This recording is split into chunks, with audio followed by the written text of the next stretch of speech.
กับอาราธนาเจริญพรทุกคนทุกท่านนั่งท่าเทพบุตรเทพธิดาประคองอัญชลี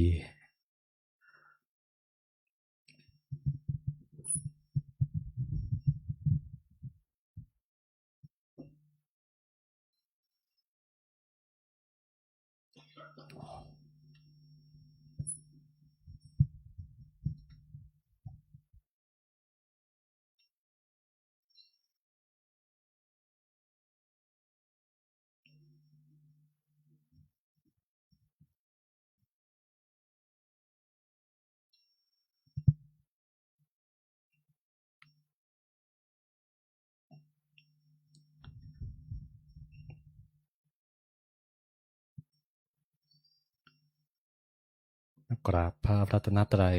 พร้อมกันกราบ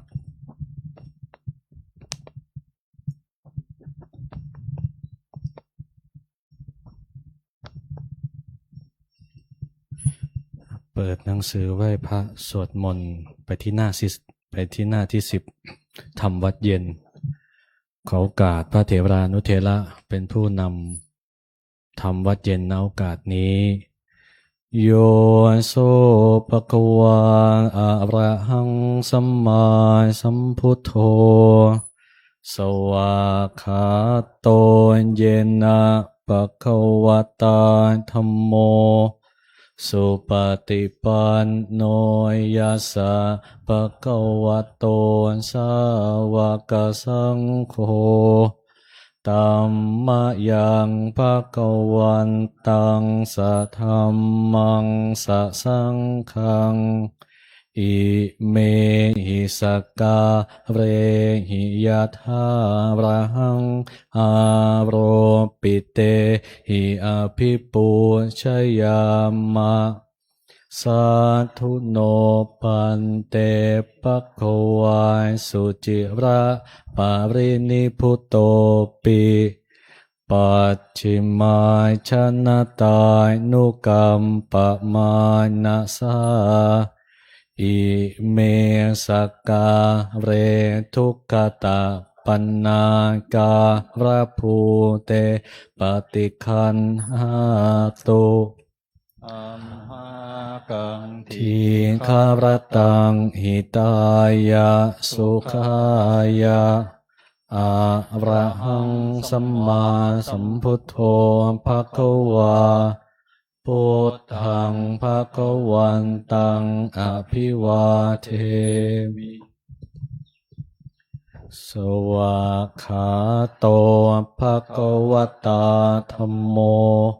ธัมมังนะมัสสามิ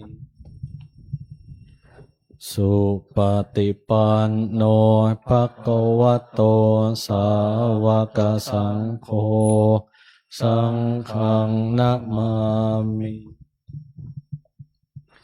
หันธมยังพุทธสสะภะคะวะโตปุพพาคะนะมะการันเจวะพุทธานุสตินยัญจะกะโรมะเสนะโมตัสสะภะคะวะโตอะระหะโตสัมมาสัมพุทธัสสะนะโมตัสสะภะคะวะโตอะระหะโต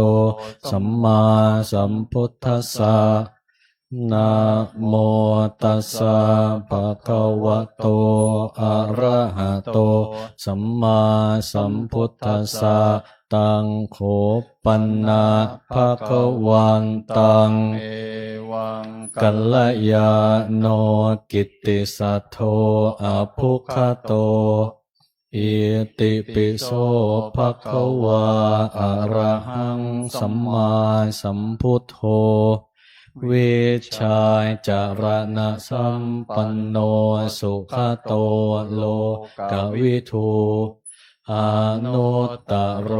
ปุริสธรรมสารทิสัทธาเทวมนุษย์สานังพุทโธภคะวาติ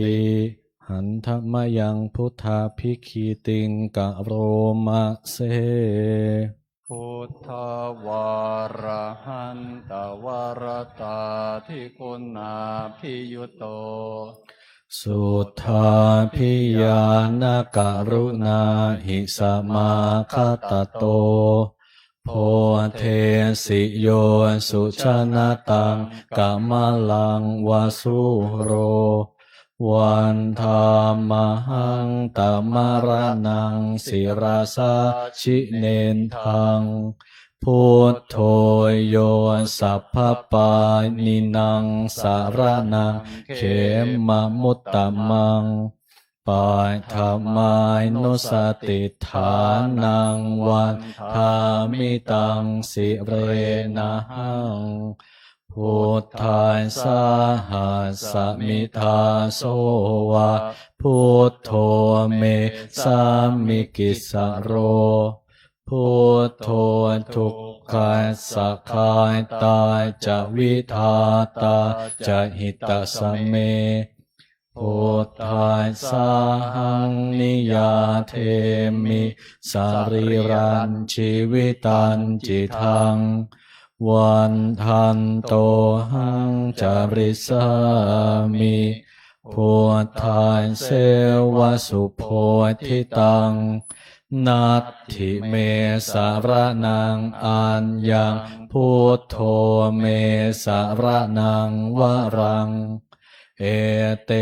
นะสัจจวัชเชนะวัฏไทยังสัทธุสาสเนพุทธังเมวันธมาเนนะยังปุญญังปัสสุตังอิทาสัพเพปิอันตรายาเมมาเฮสุงตัสสะเตชะสากราบหมอบลงว่ากายเยนะวาจายาวาเจตสาวาพุทเทกุกัมมังปะกะตังมะยายังปฏิคันหะตุอัจจยันตังกาลันตะเรสังวาริตุงวะพุทเทหันธมยังธรรมานุสตินะยังกะโรมะเสสวากขาโตภะคะวะตาธัมโมสันทิฏฐิโกอากาลิโกเอหิปัสสิโกโอปะนายิโกปัจจตังเวทิตาโพวินโยหิติหันธมยังธรรมาภิกขิติงกะโรมะเสวาคาตตาทิคุณโยขาวะเสนาไสโยโยมัคคปายกะปริยัตติวิโมกขเพโทธัมโมกุโลกะปตนาตถาทาริธารีวันธามหังตมหารังวรธรรมเมตังธัมโมโยสัพพปานินังสารนังเขมะมุตตมังทุติยานุสติฐานังวันธามิตังสิเรนะหังธัมมาสาหัสสมิทาโสวะธัมโมเมสามิกิสโรธัมโมทุกขัสสะคาตายจะวิทาตาจะหิตสสเมธัมมาสาหังนิยาเทมิสารีรันชีวิตันจิทังวันทันโตหังจาริสามิธัมมาเสวสุธรรมตังนัตถิเมสารนังอัญญังธัมโมเมสารนังวรังเอเตนะสัจจวัชเชนะวัฏไทยังสัทธุสาสเนธัมมังเมวันธมาเนนะยังปุญญังปัสสุตังอิทาสัพเพปิอันตรายาเม มาเหสุงตัสสะเตชะสากายเยนะวาจายาวาเจตสาวาธัมเมกุกัมมังปะกะตังมะยายังธัมโมปฏิคันหตุอัจจยันตังกาลันตะเรสังวาริตุงวะธัมเมหันธมยังสังขานุสตินะยังกะโรมะเส สุปฏิปันโนภะคะวะโตสาวกสังโฆอุชุปฏิปันโนภะคะวะโตสาวกสังโฆยายาปฏิปันโนภะคะวะโตสาวกสังโฆสามีจิปฏิปันโนภะคะวะโตสาวกสังโฆยะทิทังจัตตาริปุริสายุคานิอัตถปุริสาปุคลาเอสะภะคะวะโตสาวกสังโฆอาหุนายโยปาหุนายโยทักขินายโยอัญชลีกะระนิโยอนุตตรังปุญญเขตังโลกัสสาติหันธมยังสังฆาภิกขิติงกะโรมะเสสัทธัมมาโชสุปฏิปัตติคุณาทิยุโตโยทัพพิโทอริยปุกลสังคาเสโทสีลายทิธรรมปะวะราสยกายจิตโตวันธามหังตามริยานาคนังสุสุทังสังโฆโยสัพพปานินางสารนังเขมะมุตตมังตาติยานุสติฐานังวันธามิตังสิเรนะหังสังขารสาหัสสมิทาโสวะภุโคเมสามิกิสโรสังโฆทุกขายสักขายตายจะวิทาตาจะหิตสเมสังขายสาหังนิยาเทมิสารีรันชีวิตันจิตังวันทันโตหังจาริสามิสังขายโสปฏิปันนตังนัตถิเมสารนังอัญญังสังโฆเมสารนังวารังเอเตนะสัจวัชเชนวัตไตยังสัทธุสาสเนสังฆังเมวันธมาเนนายังปุญญังปสุตังอิทาสัพเพปิอันตรายาเมมาเหสุงตัสสะเตชะสากายเยนะวาจายาวาเจตสาวาสังเคกุกัมมังปะกะตังมะยายังสังโฆปฏิคันหตุอัจจยันตังสังวาริตุงวสังเคหันธมยังอติตปัจเจเวคขณะปาทังพนามะเสอัจฉมยาอปัจเจเวคิตวายังจีวรังปริพุตังตังยาวะเทวาสิตัสสะปฏิคาตายะอุณหัสสะปฏิคาตายะดังสามะกะสวาตาตปะสิริงสปะสัมผัสสานังปฏิคาตายะยาวะเทวะหิริโกปินาปฏิชาธนาทัง อาชมายาอาปัจเจเวคิตวายโยปินดาปาโตปาริพุตโตโสเนวะทวายะนามะทายะนามันดานายะนาวิภูสนายะยาวะเทวะอิมาสกายาสัทธิติยายาปนายะวิหิงสุปะ รติยาพ พระมจาริยานุขหายะ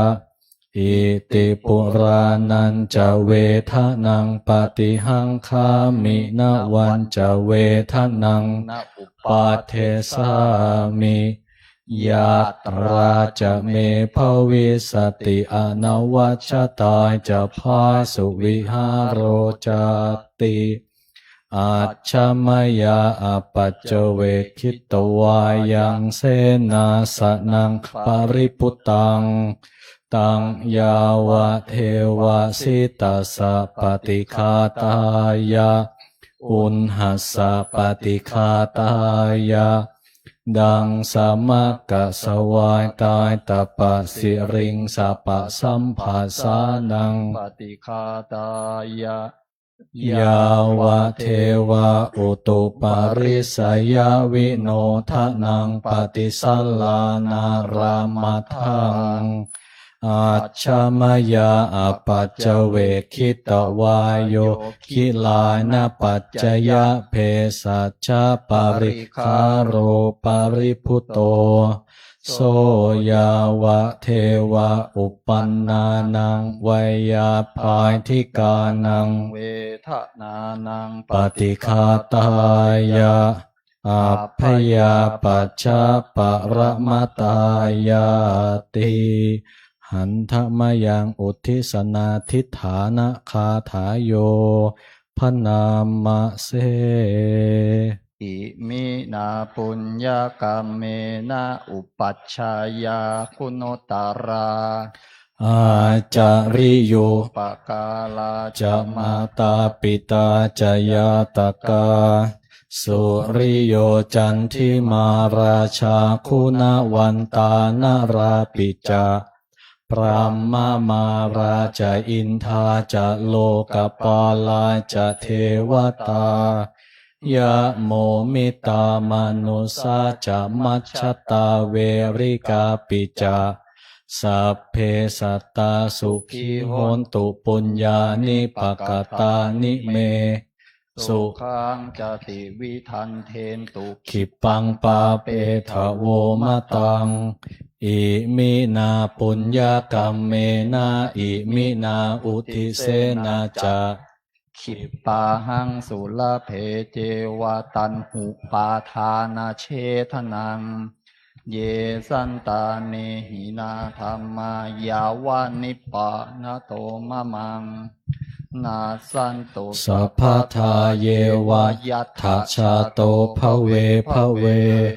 อุชุจิตตังสติปัญญาสัลเลโควิริยัมหินามาราลาพันตุโนกาสังกาตุนจะวิริเยสุเมพุทธาทิปวโรนาโถธัมโมนาโถวรุตตโมนาโถปัจเจกพุทโธจะสังโฆนาโถตโรมะมังเตโสตมายนุภาเวนะมาโรกาสังละพันตุมาหันธมยังสารพันเยนะพุทธมังคละคาถาโยพนามะเส สัมพุทโธทิปะทังเสโท นิสินโนเจวามาชิเมโกนดันโยปุปภาภาเคจาอาคานายเยจากาสโปสารีปุตโตจะทักขิเนหารติเยอุปาลิจาปัจฉิเมปิ จะอานันโทพายาเพจะขวัมปติโมคคัลลาโนจะอุตตาเรอิสาเนปิจาราหุโลอิเมโคมังคัลลาพุทธาสัพเพอิทาปฏิทิตาวันทิตาเตจะอัมเหหิสักการเรหิจะปุชิตาเอเตสังอานุภาเวนะสัพพโสติภวันตุโนอิเจวะมาจันตานามาสนายังนามาสมาโนรัตนาตายังยังปุญญาภิสันทังวิปุลังอาลาทังตาสานุภาเวนะหาตันตารายโยเปิดไปที่หน้าหนึ่งหันธมยังทักขินะโมลิธาตุนมการะปาทันเจวะวชิระพุทธรูปปาทันจะพนามะเสนะโม โมพุทธายะนะมามิติโลกะโมลิงโลหะกุเตปฏิทิตังปุจิตังสัพพะโลเกหิกิติมันตังโนหะรังอะหังวันทามิสัพพะทาอังคาวะหะเยปุเรรัมเมโกวิลาลาคาปะพะเตสะหิเหมะคูหาคาเพทักขินาโมลิธาตุโยอะหังวันทามิสัพพะทากายเยนะวาจายาติวัตตัสสาวาวาชิรังนามาปฏิมาอิทธิปาติหาริยะกะรังพุทธรูปังอะหังวันทามิสัพพะโสสัทธาโสถีภวันตุเมเปิดไปที่หน้า100หันธมยังสิริมังคละคาถายุหันธมยังสิริมังคละมหาเถระพิทุติคาถาโยพนามะเสสิริธาตามหาเทโรหิริโกสิริมังคโลมังคโลปายาเมทาวีมังคโลปายาเทสโกคารุธานียาปาโมโคสิสานุสิตสานายโกโลกานุกรรมปิเมตายาสติปัฏฐานาทารโกสติมาอัปปะมาโตจาตังนามัสสามิสัพ พาทาติสิริมังคละสามณวิสุทธวงศ์โสภาสง่าองค์ทรงสิริมิวางวายสำรวมยืนเดินนั่งผู้พร้อมพรั่งด้วยละอายปัญญาขจรขจายชี้อุบายอันมงคลควรแก่ฐานะครูนำสิทธิรู้ทุกหมู่ชนชาวโลกต่างได้ยนต์สงเคราะห์ชนด้วยเมตตาผู้ทรงสติปัฏฐานตลอดกาลทุกเวลาทรงนามสติมาไม่ประมาทองค์อาจงามข้าขอนมัสการประดิษฐานในทุกยามเถระผู้ทรงนามว่าสิริมังคะโลวันนี้เราจะได้สาธยายพระพุทธมนต์เพื่อถวายเป็นพระราชกุศลแด่สมเด็จพระนางเจ้าสิริกิติ์พระบรมราชชนนีพันปีหลวงและสมเด็จพระเจ้าลูกเธอเจ้าฟ้าพัชรกิติยาภาขออาราธนาเจริญพรเปิดไปที่หน้าที่52เป็นต้นไปพระสงฆ์จะได้และญาติโยมทุกคนทุกท่านจะได้จะสวดพระพุทธมนต์ธรรมนิยามสูตรจากนั้นพระสงฆ์จะได้สวดบทขัดธรรมนิยามสูตรจากนั้นกลับมาที่หน้า50และต่อที่หน้า53 54เป็นลำดับไปนะโมตัสสะภะคะวะโตอะระหะโตสัมมาสัมพุทธัสสะนะโมตัสสะภะคะวะโตอะระหะโตสัมมา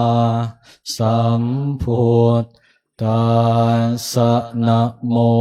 ตัสสะภะคะวะโตอะระหะโตสัมมาสัมพุทธัสสะพุทธังสารนังคัจฉามิธัมมังสารนังคัจฉามิสังฆังสารนังคัจฉามิทุติยัมปิพุทธังสารนังคัจฉามิทุติยัมปิธัมมังสารนังคัจฉามิทุติยัมปิสังฆังสารนังคัจฉามิตติยัมปิพุทธังสารนังคัจฉามิตติยัมปิธัมมังสารนังคัจฉามิตติยัมปิสังฆังสารนังคัจฉามิยะถาปิเสลายวิปุลานับพังอาหายจะปามพะตายสัมมันตาอนุปริยายยุงนิโปเทนตายจตุทิสาเอวังชาราจมัตจุจะอธิวัตตันติปายนิโนขาติเยพรามเนเวเสสุตเทจันดาลปุกกุเสนกินจิปาริวัตเชติสัพพะเมวาพิมาตตินาตัตถหัตถีนังภูมินารัฐานังนปติยานาจาปิมันตยุตเทนะสักกายเชตุงทันเน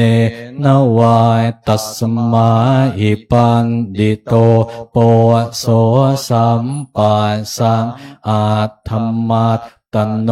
พุทเทธัมเมจะสังเคจะทีโรสัทธังนิเวสเยโยธรรมจาริกายเยนวาจายะอุทธเจตัสสาอิเทวนังปะสังสันติเปจะสะเคปโมทติยาสสัทธาตถาคเตจะลายสุปฏิทิตาสีลัญจยาสกัลยานังอริยกันตังปะสังสิตังสังเคปะสาโทยาสัตถิอุชุพุตตันจะทาสนังอัทลิตโทติตังอาหุอโมคันตัสสะชีวิตังตัสมาสัทธันจะสีลันจะยะทางธรรมทายสนังอนุยุนเชทะเมทาวิสรังพุทธานาสาสนันติยังเวนิพพานญาณัสสะญาณังปุพเพปวัตตะเตตัสเสวะวิสยีภูตายายังธรรมนิยามตาอนิจจตาทุกขตาจะสัพเพสังจะอนัตตตาตัสสะปะกาสกังสุตังยังสัมพุทเทนะภาสิตังสาธุนังญาณจาเรนะยะถาพุทเทนะเทสิตังโยนิโสปฏิปัฏฐยทังตังสุตตันตังภะนามาเสเอวัมเมสุตังเอกังสมยังภควาสาวัตถิยังวิหารติเชตวันเนอันนายทัปปินดิกาสาอาราเมตัตระโคภควาภิกขุอามันเตสิภิกขโวติภทันเตติเตภิกขุภควโตปัจจโสสุงภควาเอตทะโวจาอุปาทาวาภิกขเวตถาคตานังอนุปาทาวายตถาคตานังทิตาวาสาธาตุธรรมัสทิตตายธรรมนิยามตาสัพเพสังขาราอนิจจติตังตถาคโตอภิสัมพุทธติอภิสัมเมติอภิสัมพุทธิตวาอภิสัมเมตวาอาจิกขติเทเสติปัญญาเปติปัตถเปติวิวัรติวิภัชติอุตตานิกะโรยติสัพเพสังขาราอนิจจายติอุปาทาวาภิกขเวตถาคตานังอนุปาทาวายตถาคตานังทิตาวาสาทายตุธรรมัสทิตตายธรรมนิยามตาสัพเพสังขาราทุกขาติตังตถาคโตอภิสัมพุทธติอภิสัมเมติอภิสัมพุทธิตวาอภิสัมเมตวาอาจิกขติเทเสติปัญญาเปติปัต ทเป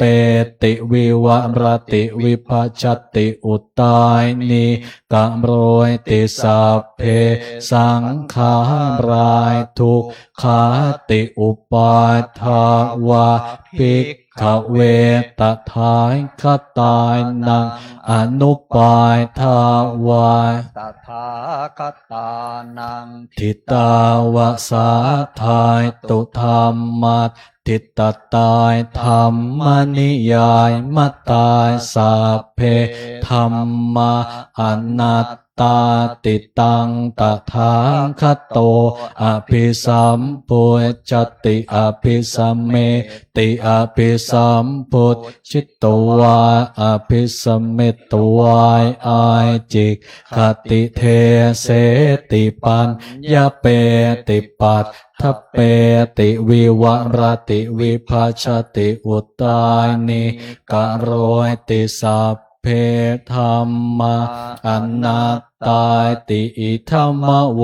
จะภควายอาตัมมนาเตภิกขุภควโตภายสิตังอภินันทุนติสัพเพสังขาราอนิจจาติยถาปัญญายปัสสติอัฏฐนิพพินทติทุกเขเอสัมมัคโควิสุทธิยายสัพเพสังขารายทุกขาติยถาปัญญายปัสสติอัฏฐนิพพินทติทุกเขเอสัมมัคโควิสุทธิยายสัพเพธัมมาอนัตตาติยถาปัญญายปัสสติอัฏฐนิพพินทติทุกเขเอสัมมัคโควิสุทธิยาอัปปกาเตมนุษเสสุเยชนาปารเมมิโนอัฏฐายังอิตราปัชชาติระเมวายนุทาวติเยจะโคสัมมัทธาขาเตธรรมเมธรรมนุวัตติโนเตชนาปารเมสันติมัจจุทัยยังสุทุตตรังกันหังธรรมังวิปปหายสุกังภาเวทัปันดิโตโอกาอโนกะมาคัมมวิเวเกยาถาทุระมังตัตราภิรติมิตชัยยะหิตวากาเมอากินจะโนปริโยทัปปยานังจิตตะกัลเลเสหิปันดิโตเยสังสัมโพธิยานเคสุสัมมาจิตตังสุภาวิตังอาทานปตินิสสะเคอนุปาทายะเยรตาขีนาสวะชุติมันโตเตโลเกปรินิพพุตาติอวิชชายปัจจยาสังขาราสังขารปัจจยาวิญญาณังวิญญาณปัจจยานามรูปังนามรูปปัจจยาสลายตนังสลายตนะปัจจยาภาโสภาสปัจจยาเวทนาเวทนาปัจจยาตัณหาตัณหานปัจจยาปาทายนะอุปาทายนะปัจจยาภโวภวปัจจยาชาติชาติปัจจยาชามามรณังโสกปริเทวทุกขโทมนายสุปายาสาสัมภวันติเอวะเมตตาสเกวัลลายสัตทุกขขันธาสสมุทัยโยโหติอวิช ชายโตเววะอาเสสวิราคานิโรธายสังขารานิโรโทสังขารานิโรธาวิญญาณานิโรโทวิญญาณานิโรธานามรูปานิโรโทนามรูปานิโรธายสัลลายตนะนิโรโทสัลลายตนะนิโรธาภายสนิโรโทภายสนิโรธาเวทนานิโรโทเวทนานิโรธายตัณหานิโรโทตัณหานิโรธาอุปาทานนิโรโทอุปาทานนิโรธาภวะนิโรโทภวะนิโรธาชาตินิโรโทชาตินิโรธาชรามรณังโสกปริเทวทุกขโทมนายสุปายาสานิโรธชันติเอวะเมตตาสเกวัลลาสาทุกขาขันธาสนิโรโทโหติยะถาหะเวปาตุภวันติธรรมาอาตาปิโนชายโตพรามนายสะอัฏฐายสกังขาวปยันติสัพพายโตปัจจายนายติสะเหตุธรรมังยะถาหะเว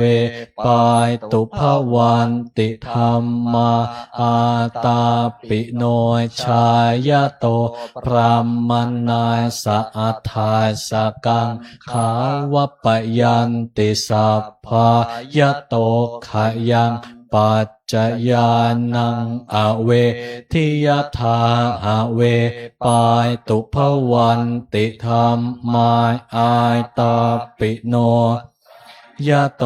พรามนาสวิทูปยังติทัตติมาราเสนังสุโรวะโอภาสยมันตลิกขันติอติตังนานวายขมายะนาปฏิกังเขอนาคตังยะทติตัมปะหินันตังอาปัตตัญจะอนาคตังปัจจุปันนันจะโยธัมมังตัทธตัทธวิปัสสติอสังหิรังอสังกุปปังตังวิธามนุพรูหะเยอาเชวกิจจะมายตาปังโกชัญญา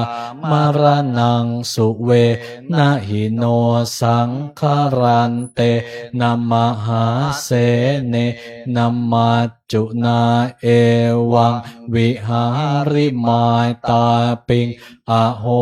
รัตตมตันทิตังตังเวพัทเทกรัตโตติสันโต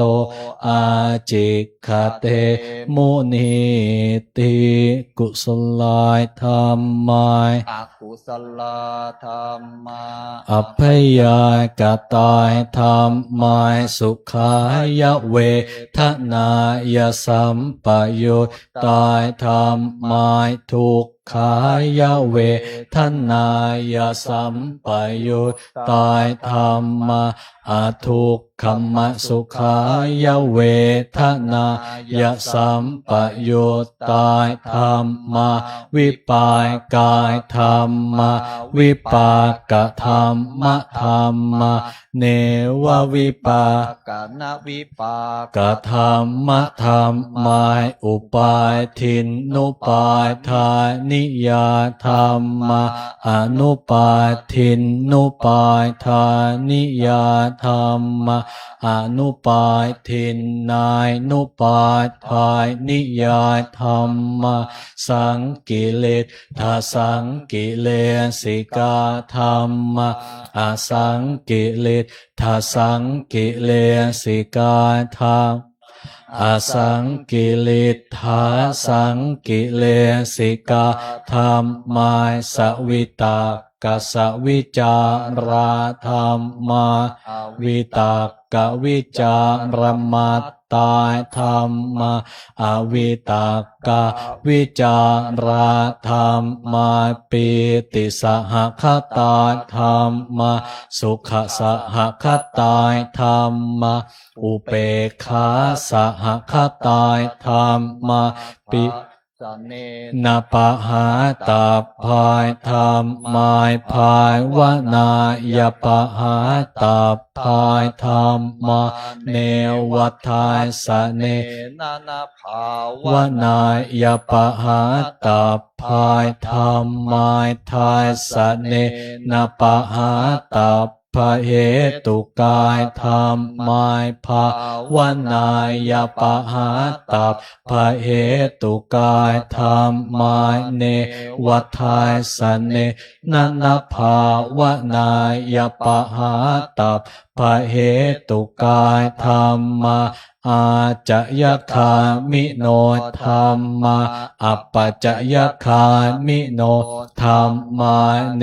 วาจยคามิโนนาปัจจยคามิโน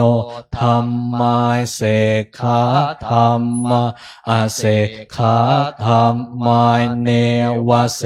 ขานาเสขาธรรมะปริตตายธรรมะมหา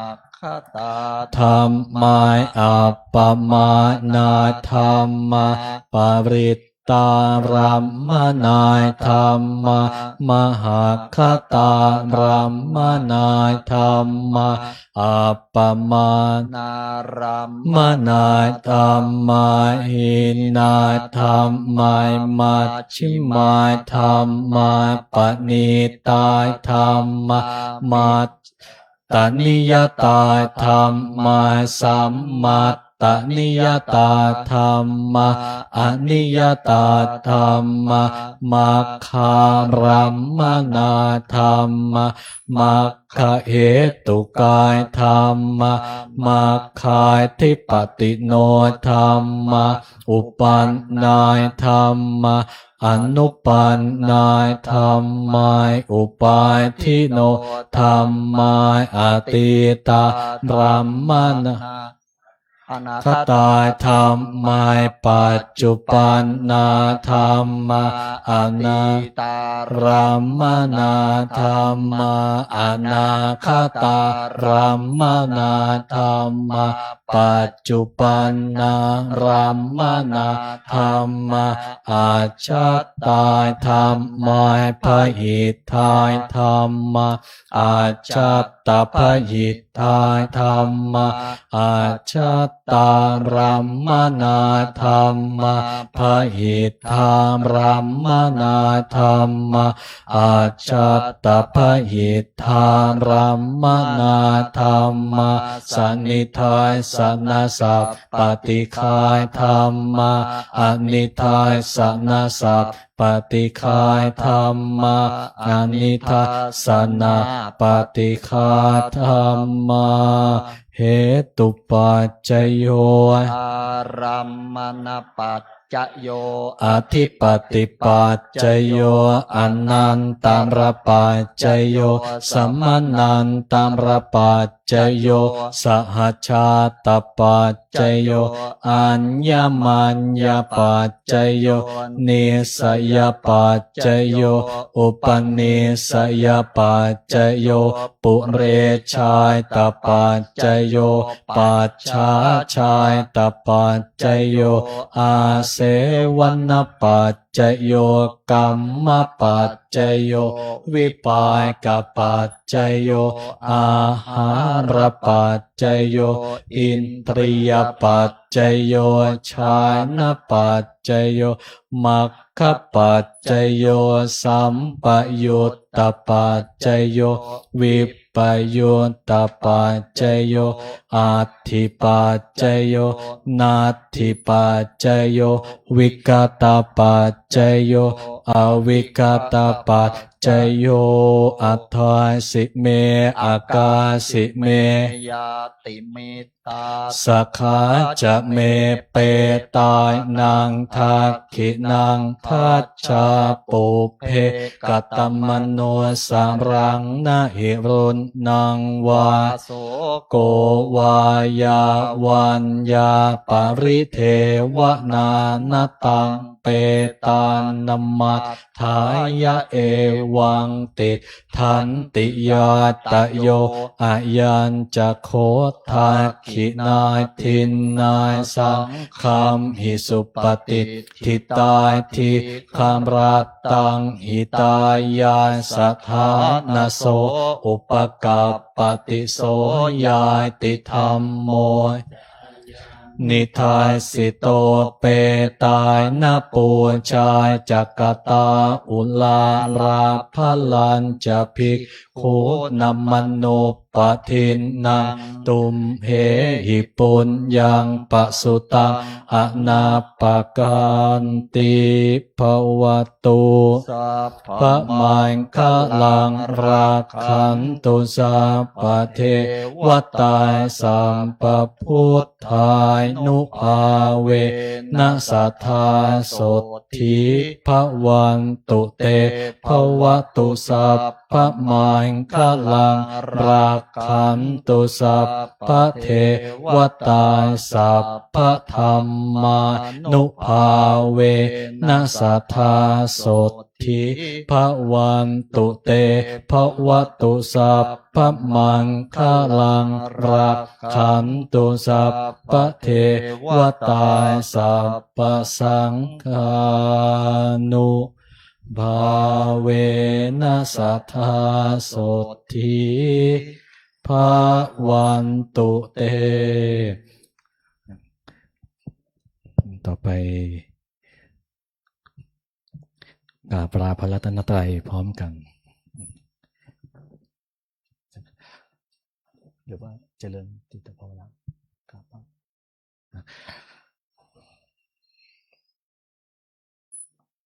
อะระหังสัมมาสัมพุทโธภะคะวาครับขออภัยครับสวากขาโตภะคะวะตาธัมโมธัมมังนะมัสสามิสุปฏิปันโนภะคะวะโตสาวกสังโฆสังฆังนะมามิจบการทำวัดเย็นแต่เพียงเท่านี้ลำดับต่อไปคณะสงฆ์จะได้กราบพระเดชพระคุณหลวงพ่อเจ้าวาดพร้อมกันครับกราบ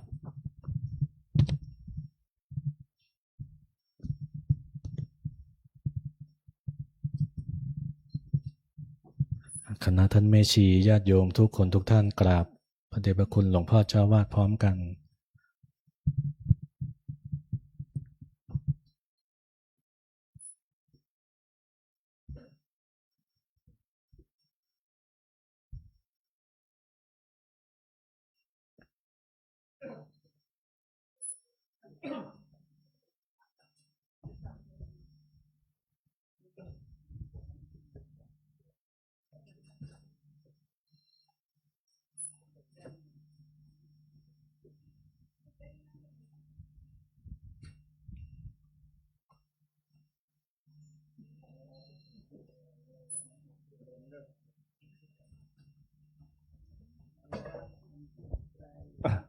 อรุณามนมือ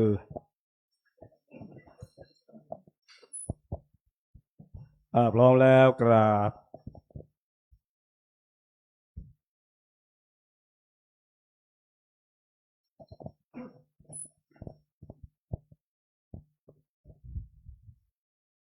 อิมินาสการเรนะ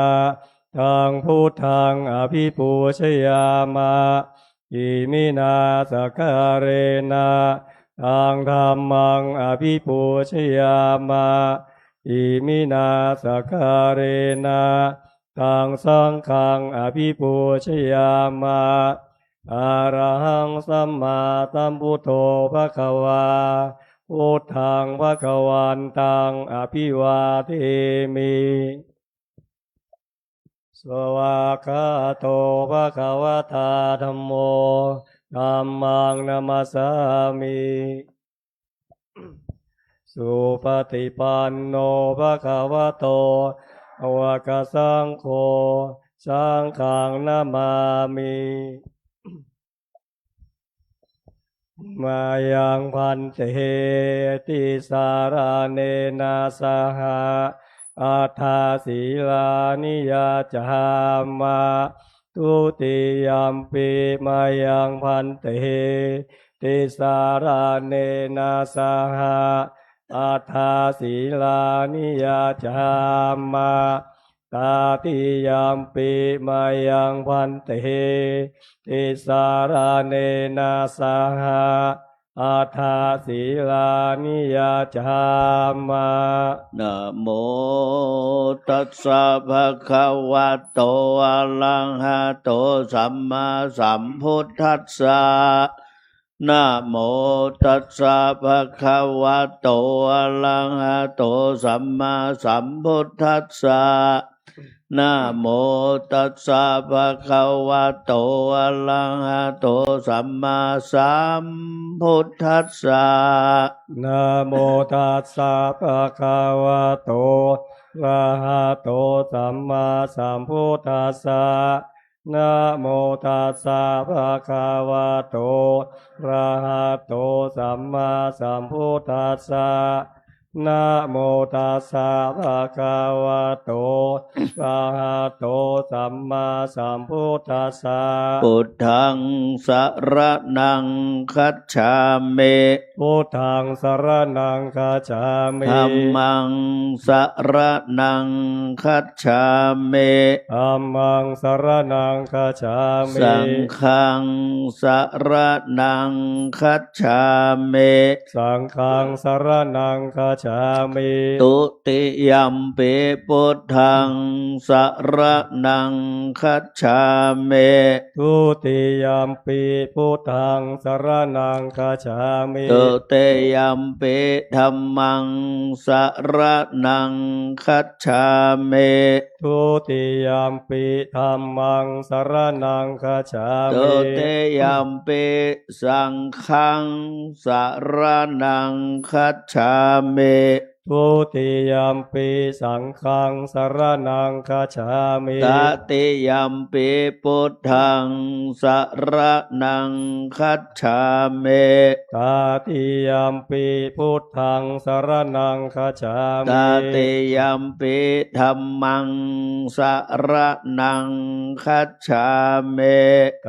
ติยัมปิธัมมังสรณังคัจฉามิตติยัมปิสังฆังสรณังคัจฉามิตติยัมปิสังฆังสรณังคัจฉามิติสรณะคัมนังนิธิตังอามาพันเตปานาติปาตาเวระมณีสิกขาปะตังสมาธิยามิปานาติปาตาเวระมณีสิกขาปะทังสมาธิยามิอะตินนาตานาเวระมณีสิกขาปะตังสมาธิยามิอาทินนาทานาเวระมณีสิกขาปะทังสมาธิยามิกาเมสุมิจฉาจาราเวระมณีสิกขาปะตังสมาธิยามิ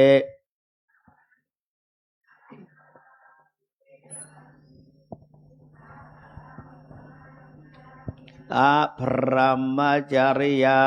เวระมณีสิกขาปะตังสมาธิยามิอภรมจริยาเวระมณีสิกขาปะทังสมาธิยามิมุสาวาตาเวระมณี เสขา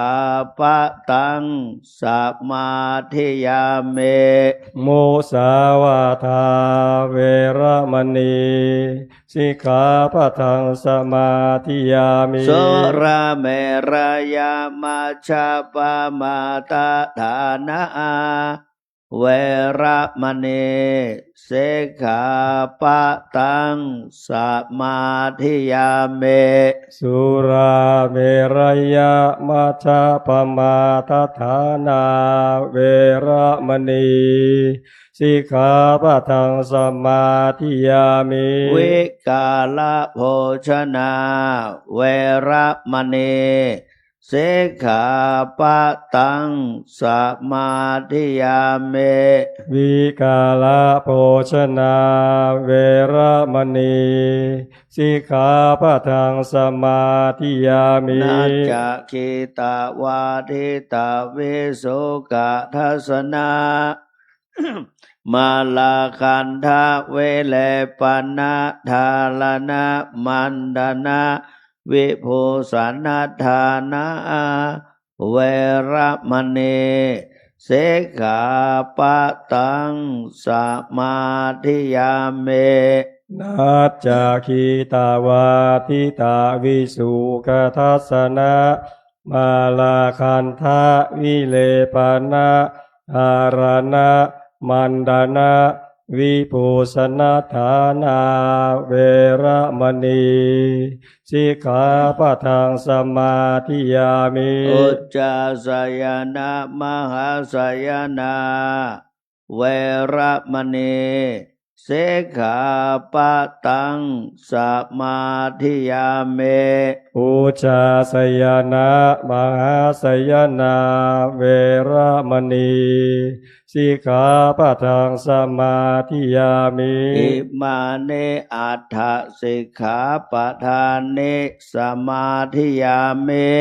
อิมานิอัฏฐสิกขาปะทานิสมาธิยามิ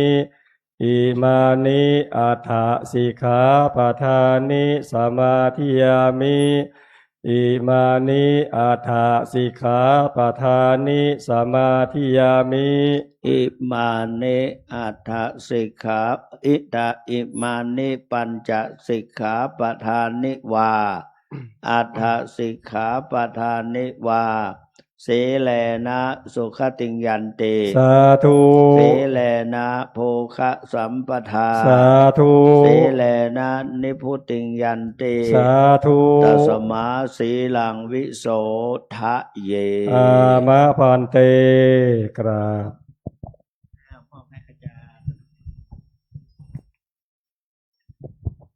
ขอถวายความเคารพและขอโอกาสพระเดชพระคุณพระสุวรรณเมธีด็อกเตอร์รองเจ้าคณะจังหวัด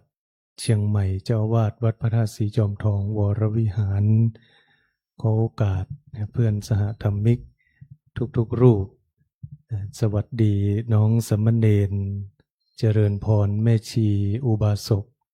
และอุบาสิกาทุกท่านวันนี้เป็นวันธรรมสวนะวันพระที่2ในฤดูฝนเข้าพรรษาที่เราได้มาร่วมทำกิจกรรมในวันธรรมสวนะหลายคนหลายท่านก็ได้มาร่วมทุกๆวันพระหลายคนหลายท่านก็มาในช่วงเข้าพรรษาต้องอนุโมทนาทั้งหมดที่ญาติโยมทุกท่านมาร่วมทำกิจกรรมในวันธรรมสวนะอาตมาก่อนที่จะได้นิมนต์น้องสามเณรได้ปาฐกถาธรรมก็ขอประชาสัมพันธ์2 เรื่องที่1ก็คือเรื่องการศึกษาพระอภิธรรมของวัดพระธาตุศรีจอมทองวรวิหารท่านใดที่มีความสนใจตอนนี้ก็กำลังเปิดสอนรอบใหม่เมื่อวันที่2 สิงหาคมที่ผ่านมาสามารถติดต่อได้ที่ท่านอาจารย์พระครูวิบูลย์สุวรรณวัฒน์หรือว่าท่านอาจารย์พระครูเต๋าที่ท่านดูแลเครื่องเสียงก็เพื่อเป็นการรักษา คำสอนของพระสัมมาสัมพุทธเจ้าในส่วนของพระอภิธรรมท่านใดที่มีความสามารถที่จะช่วยกันรักษาพระพุทธศาสนาในด้านการศึกษาก็เรียนเชิญอันนี้คือเรื่องที่หนึ่งขอประชาสัมพันธ์ย้ำอีกครั้งหนึ่งเรื่องการศึกษาพระอภิธรรมเรื่องที่สองขณะนี้ทางคณะทำงาน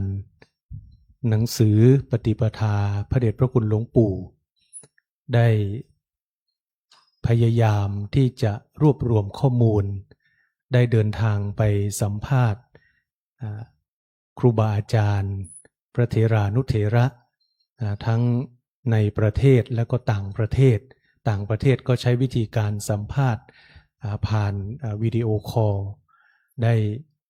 สัมภาษณ์ครูบาอาจารย์แล้วก็แม่ชีญาติโยมที่มีความเกี่ยวข้องหรือได้จดจำได้สัมผัสกับพระเดชพระคุณหลวงปู่เพื่อรวบรวมทำเป็นหนังสือปฏิปทาของหลวงปู่จะจัดพิมพ์ในงานกฐินพระราชทานวันที่8พฤศจิกายน2569นี้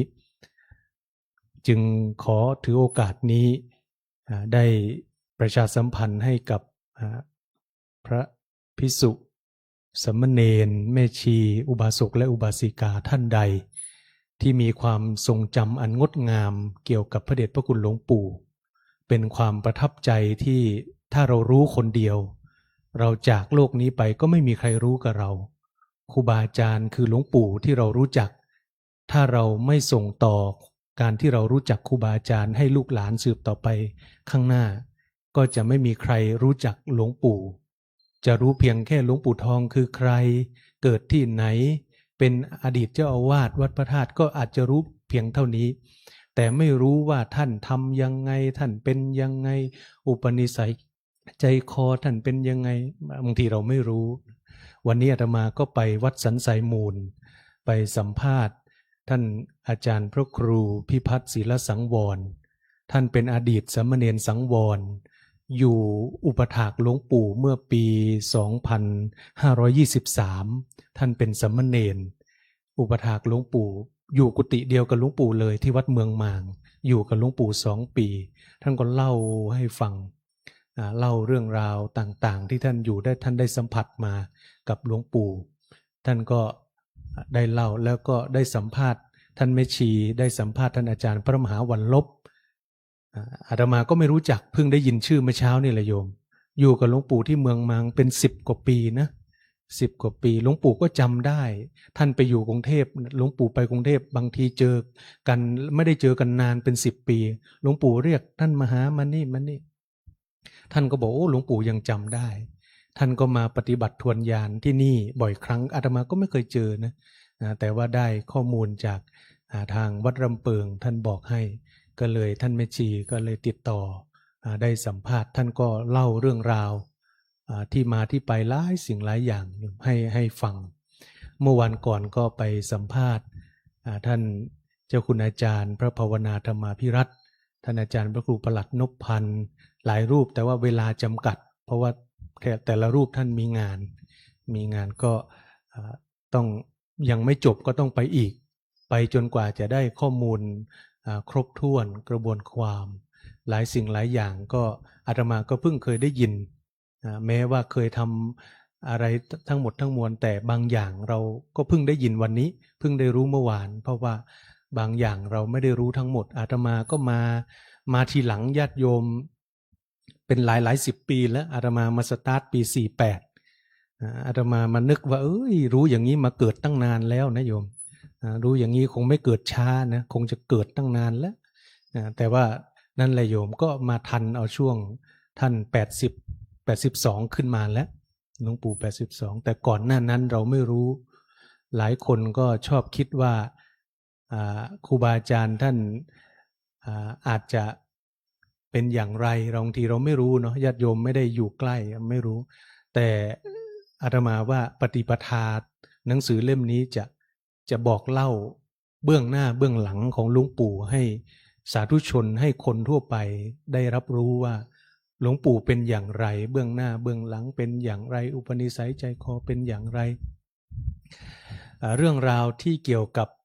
ปาฏิหาริย์ก็เล่าได้นะโยมแต่ว่าอันนี้อาตมาก็จะแบ่งกลุ่มจะเก็บข้อมูลก่อนแล้วก็แบ่งกลุ่มคือหลวงปู่ไม่ได้สนับสนุนหรอกเรื่องปาฏิหาริย์โดยธรรมชาตินิสัยของท่านเนี่ยท่านไม่สนับสนุนเรื่องปาฏิหาริย์แต่ถามว่าแต่ละคนที่อาตมาไปถามมาเนี่ยมีเรื่องราวเกี่ยวกับปาฏิหาริย์ไหมมีทุกคนแม้แต่ตัวอาตมาเองก็มีแต่หลวงปู่เคยพูดอยู่ครั้งหนึ่งก็จำได้ว่าหลวงปู่ท่านไม่ได้สนับสนุนหลวงปู่ว่าเดี๋ยวอิดเฮาหลวงปู่ท่านเป็นคนพูดอู้กำสั้นอู้กำน้อยบอกอู้นักอู้กำสั้นอู้น้อยเดียวอย่างอาตมาไปสัมภาษณ์ท่านเจ้าคุณอาจารย์หลวงปู่ไปอเมริกาโยมเนี่ยเล่าให้โยมฟังเพื่อโยมระลึกถึงเรื่องตัวเองออกนะท่านเจ้าคุณอาจารย์ไปติดตามหลวงปู่ไปเผยแผ่กรรมฐานต่างประเทศไปรอบโลกเลยเรียกว่าบินรอบโลกตอนนั้นอยู่ที่อเมริกาหลวงปู่ท่านกำลังจะเจริญพระพุทธมนต์ในโยมท่านอยู่เสร็จปุ๊บก็ท่านขออนุญาตโทรศัพท์ถ้าไม่ใช่ขออนุญาตท่านขอโทรศัพท์กลับมาเมืองไทยหน่อยได้ไหมขอโทรศัพท์กลับมาเมืองไทยหน่อยเมื่อหลายสิบปีก่อนนู่นนะโยมหลวงปู่ก็กดเบอร์แล้วก็โทรหาฮัลโหลปี้ยังบอกกำหนดกาแล้ววางเลยหลวงปู่พูดแค่นี้ปี้กายังบอกกำหนดกาวางเลยพูดแค่นี้โยมไปสวดมนต์ต่อละไปเจริญพุทธมนต์ต่อ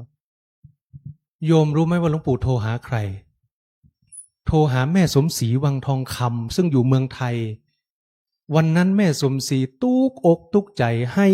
ส่องหน้าพระเจ้านั่งให้อยู่ในวัดส่องหน้าพระเจ้าหลวงปู่อยู่อเมริกาหูได้ใดว่าเปิ้นนั่งให้อยู่กดโทรศัพท์ฮึเปิ้นกดโทรศัพท์หาปี้กายังบอกกำหนดพอโทรอู้แล้วขนลุกหยับเนี่ยอาตมาก็ขนลุกนะเดี๋ยวนะหลายเรื่องหลายราวที่อันนี้เป็นเรื่องแต่ว่าไม่ใช่เรื่องประเภทนี้อย่างเดียวที่จะลงไม่ใช่เรื่องเกี่ยวกับคำสอนสิ่งต่างๆที่หลวงปู่ท่านสอนเอาไว้หรือเห็นอย่างเช่นตอนไปแม่สายไปพม่าแล้วหลวงปู่นั่งไปบนรถตู้แล้วก็หลวงปู่เห็นขอทานเนี่ยนอนอยู่หลวงปู่ก็เลยบอกท่านเจ้าคุณศรีว่าเอาสตังค์ปันลงไปฮื้อเขากำเอาสตังค์หลวงปู่ให้1,000เลยนะโยมขอทานนอนอยู่พอดีคนที่ไปด้วยก็ว่าหลวงปู่เอาฮื้อมันยิ่งยังฮื้อไปมันก็ไปกินเหล้าหลวงปู่ว่าสต็อป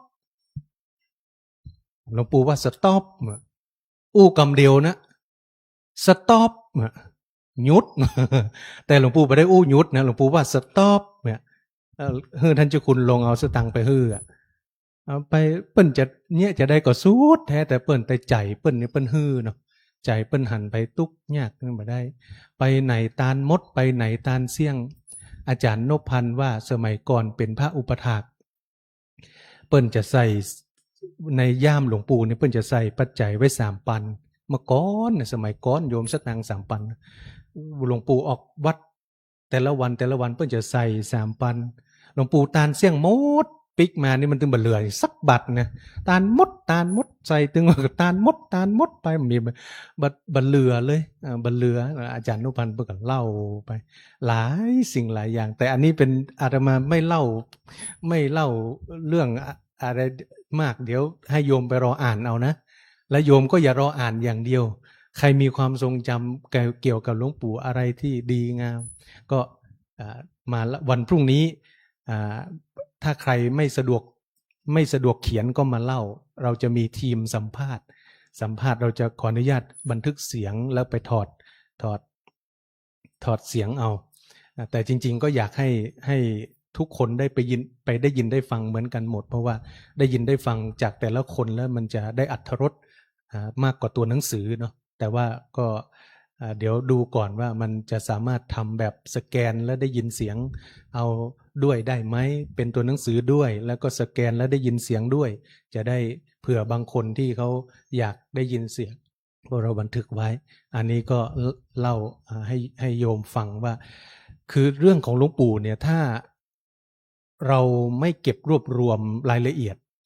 ประวัติหลวงปู่มีแล้วแต่เรื่องนี้เป็นเรื่องที่แต่ละคนไปได้ประสบการณ์ส่วนตัวจากหลวงปู่มาเจ้าภาพเขามีความประสงค์ที่อยากจะได้ส่วนนี้ทำเป็นหนังสือเจ้าภาพกฐินนะเขาต้องการที่จะอยากได้ส่วนนี้ประวัติหลวงปู่มีแล้วพิมพ์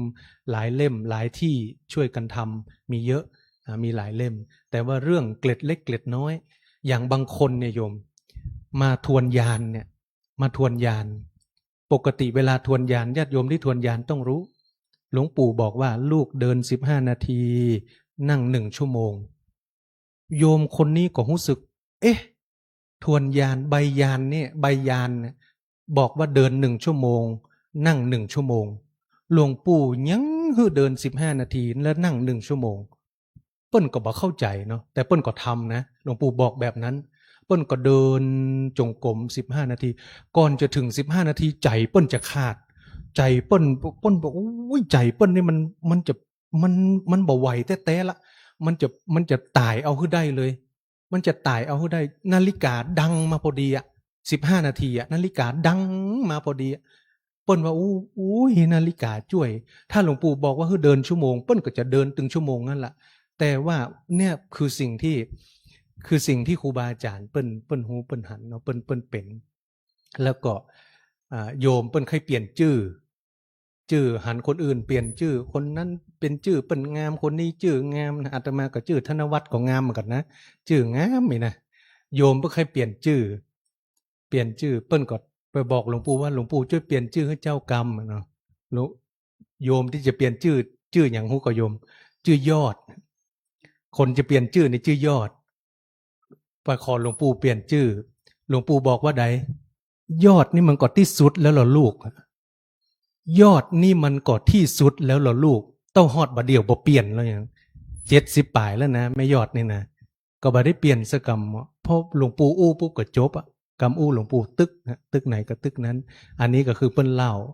ญาติโยมเล่าได้หมดนะเรื่องราวแล้วเดี๋ยวคณะกรรมการคณะทีมงานเปิ้นจะไปคัดเรื่องราวที่เป็นประโยชน์ลงในหนังสือที่อันนี้แล้วบางส่วนก็จะเก็บเอาไว้เป็นข้อมูลอาจไม่ได้ลงไม่เล่าได้หมดแต่ว่าเราจะคัดเอาว่าเราจะลงเรื่องอะไรเพื่อให้เป็นประโยชน์แก่ลูกศิษย์ลูกหาแก่คนรุ่นหลังได้ศึกษาได้เรียนรู้อันนี้ก็คือประชาสัมพันธ์ยาวหน่อยเพราะอยากให้โยมช่วยกันถ้ารุ่นนี้ไม่บอกไม่เล่าเอาไว้นะโยมมดลูกหลานมหูจักสักคนนะจะมหูจักหลวงปู่ถ้ารุ่นนี้บัดเล่าเอาไว้นะลูกหลานสืบต่อไปหน้าจะได้ยินก็ชื่อบดายแต่จะบอกหูจักแต่ว่าหลวงปู่เพิ่นเป็นจะใดดังนั้นก็ขอฝากวันพวกนี้ใครอยากจะมาเล่าที่โรงเรียนจันทร์1เนาะห้องนิทรรศการ8 โมงถึง11 โมงบ่ายโมงถึง6 โมงแมลงวันพุธนะวันพรุ่งนี้เอาวันศุกร์วันพุธนี้ก่อนวันอื่นเดี๋ยวค่อยประกาศเพราะว่าวันเสาร์อาตมาติดงานวันติดขอหยุด1 วันวันจันทร์ต้องไปสอนอังคารต้องไปสอนก็เดี๋ยวจะมีทีมงานมาช่วยอาตมาก็จะลงไปช่วยสัมภาษณ์เพื่อเก็บรวบรวมเรื่องราวเกี่ยวกับหลวงปู่ให้ญาติโยมได้สืบทอดต่อไปให้คนรุ่นหลังอันนี้ขอฝากเนาะอยากอาตมาตั้งใจตั้งแต่หลวงปู่ละใหม่ๆเพราะกลัวเรื่องหลวงปู่จะหายไปตั้งใจก็บัดสำเร็จบัดแล้วสักเตื้อมาปีนี้ก็คงจะถึงเวลาที่จะต้องเก็บแต้ๆเอาจริงเอาจังแล้วก็เดี๋ยวจะได้สัมภาษณ์หลวงพ่อเจ้าวาดตัวตะกี้ปิกจากสันทรายก็มาสัมภาษณ์หลวงพ่อพระครูโสพลสุวรรณธรท่านก็เล่าเรื่องราวหลายอย่างให้ฟังได้ประโยชน์มากมายที่เกี่ยวกับหลวงปู่ก็จะได้รวบรวมมาอันนี้ก็ฝากญาติโยมภัยเล่าบะจ้างอู้จ้าจะเขียนมาก็ได้นะเขียนมาหรือว่าให้ลูกให้หลานช่วยบันทึกให้ก็ได้เนาะแล้วก็ส่งมาที่วัดพระธาตุสียมตองก็ได้ส่งมาที่อาตมาก็ได้อันนี้ก็ขอฝากเรื่องนี้ไว้เป็นเรื่องที่2ต่อไปญาติโยมก็จะได้ฟังปาฐกถาธรรมวันนี้เดิมทีนั้นเป็นวาระของสามเณรพานุวิทย์ผาผลปรริยนธรรม3 ประโยคหรือว่าสามเณรพอดแต่ว่าสามเณรพอดนั้นได้มอบหมายถวายหน้าที่ให้กับ สามเณรธนากรสไลภูมิชาวเพชรบูรณ์ได้หลวงพ่อพระครูท่านเอามาฝากเมื่อหลายปีก่อน จริงๆท่านอยู่วัดพระเชตุพนวิมลมังคลารามวัดใหญ่แต่ว่าท่านเลือกที่จะเอาลูกศิษย์ท่านมาฝากที่นี่เพื่อให้ศึกษาเล่าเรียนตอนนี้สามเณรก็กำลังศึกษาปรริยนธรรม3ประโยคแล้วก็เป็นสามเณรผู้ทรงปาติโมกข์นะเป็นเณรที่สามารถทรงจำปาติโมกข์นะโดยท่านอาจารย์พระมหากิติพงษ์ธนกโรเนี่ยองค์ที่นั่งตั้งข้างอาตมาเนี่ยซึ่งท่านเป็นผู้อบรมเป็นหนึ่งในทีมงานของผู้ขับเคลื่อนโครงการท่องพระปาติโมกข์ของคณะสงฆ์3จังหวัดเชียงใหม่ลำพูนแม่ฮ่องสอนหรือเรียกว่าคณะสงฆ์ภาค7ก็ได้สามเณรวัดพระธาตุพระภิกษุหลายรูปก็ไปอบรมและช่วงในพรรษาก็มีการฝึกท่องปาติโมกข์ด้วยก็กำลังดำเนินการไปวันนี้ญาติโยมจะได้ฟังธรรมจากน้องสามเณรบัดนี้ได้เวลาแล้วก็ขอนิมนต์สามเณรธนากรสไลภูมิสามเณรกีตาร์ได้ปาฐกถาธรรมให้กับญาติโยมได้สดับรับฟังเป็นลำดับสืบต่อไป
เมื่อได้เงาอย่าลืมล่มเมื่อได้พรมอย่าลืมเสื่อเมื่อได้เสื้ออย่าลืมใส่เมื่อเป็นใหญ่อย่าลืมตัวเกิดเป็นคนอย่าลืมที่ไปที่มาก้าวขอสักการะนบน้อมบูชา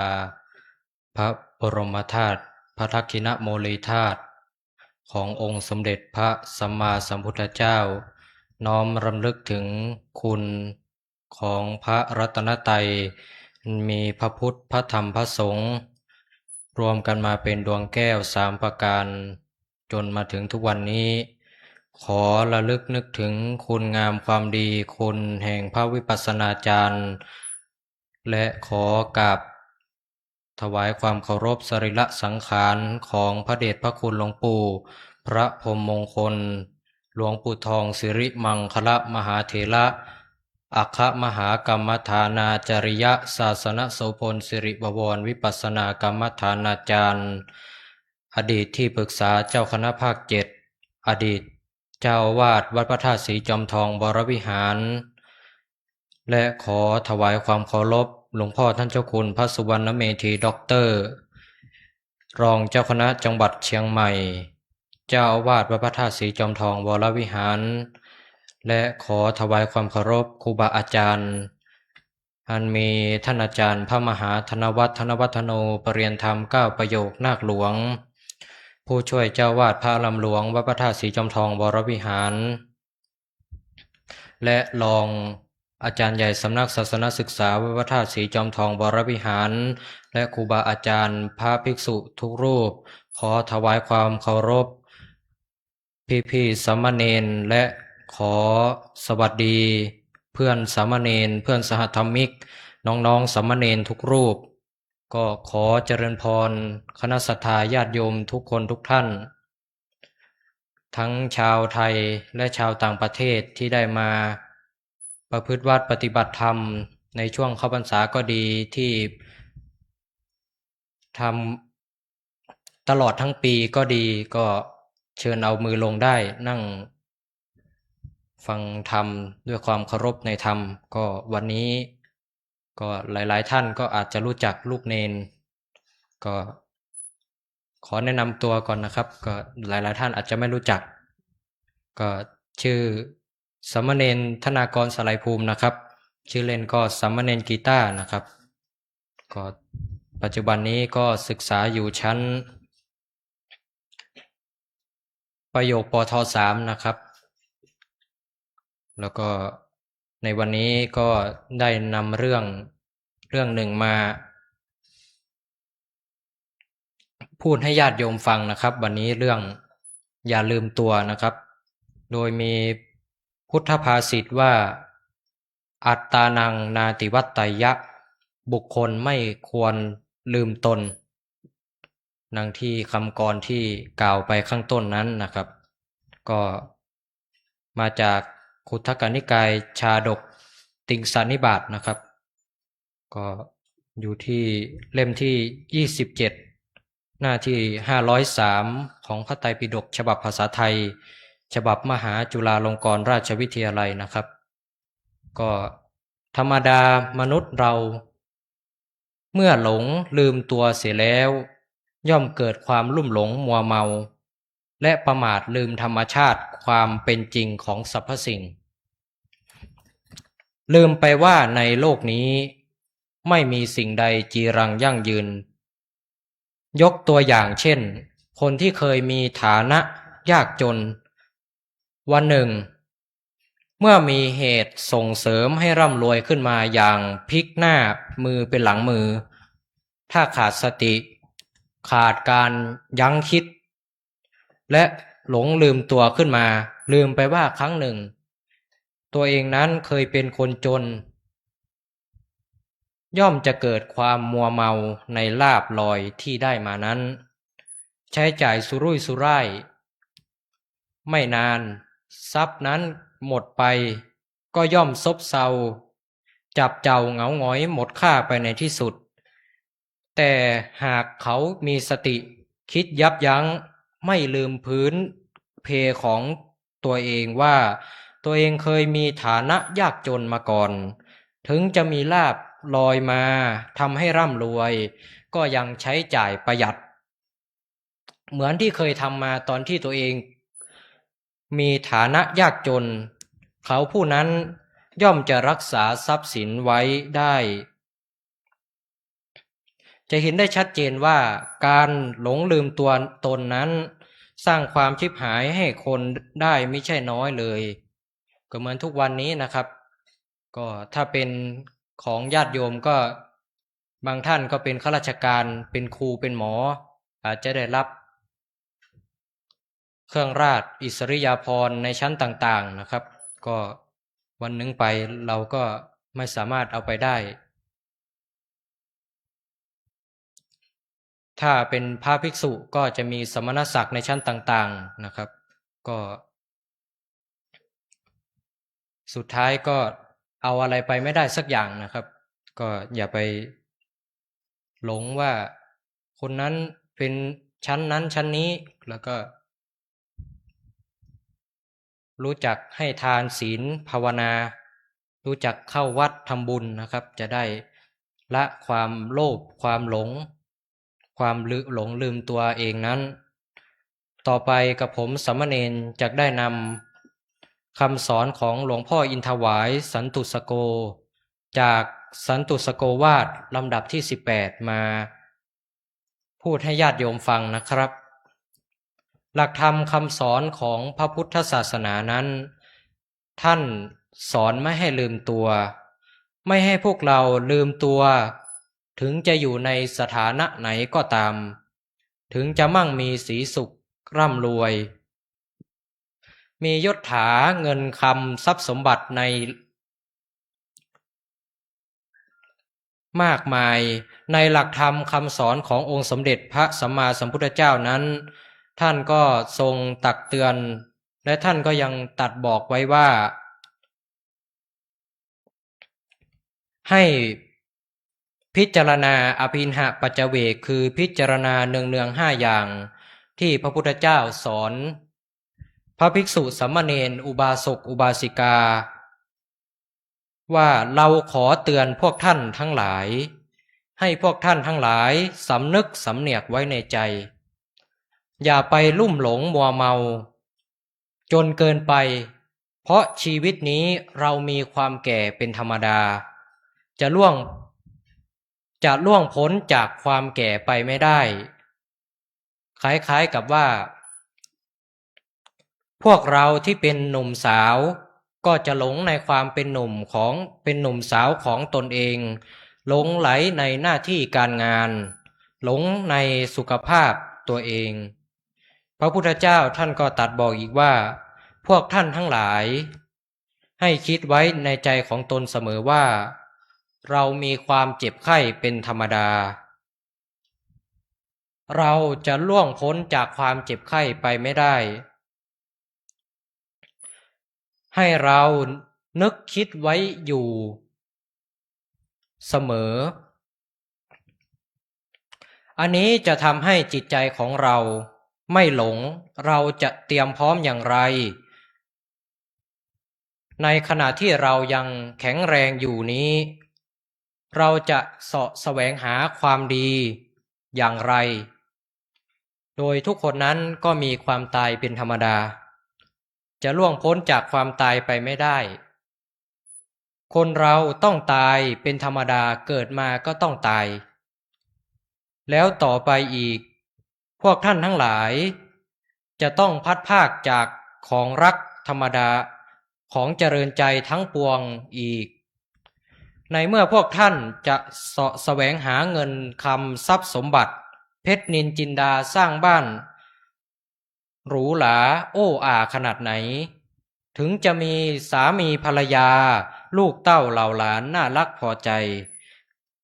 แต่อีกสักวันหนึ่งพวกท่านก็จะต้องพัดพรากจากของรักของเจริญใจทั้งปวงต้องทำใจเอาไว้ท่านได้เตือนพวกเราอีกเหมือนกันจากนั้นเมื่อพัดพรากไปแล้วเราจะต้องรับกรรมคือการกระทำของเราเมื่อเราทำกรรมอันไหนไว้เราต้องได้รับผลกรรมของเรานั่นเอง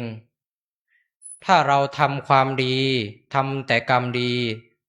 ผลบุญกุศลก็จะเข้ามาในจิตใจของเราส่วนถ้าเราทำชั่วนั้นกรรมชั่วก็จะเข้าสู่จิตใจของเราเพราะฉะนั้นจะต้องใช้ปัญญาสัมมาทิฏฐิจากนั้นก็ประกอบคุณงามความดีอย่าตั้งอยู่ในความประมาทเพราะเรามีความเกิดแก่เจ็บตายเป็นธรรมดาและจะต้องพัดพรากจะต้องได้รับผลของกรรมที่ตนทำไว้นี่แหละอภินหปัจจเวกขณะ5 ข้อต้องคิดไว้ในใจพวกเราอยู่เสมอต่อไปกับผมสามเณรนั้นจะได้นำคำสอนของท่านอาจารย์สมภพมาเล่าให้ญาติโยมฟังก็หลายๆท่านก็อาจจะเคยได้ยินมาแล้วหลายๆท่านก็จะได้รับฟังก็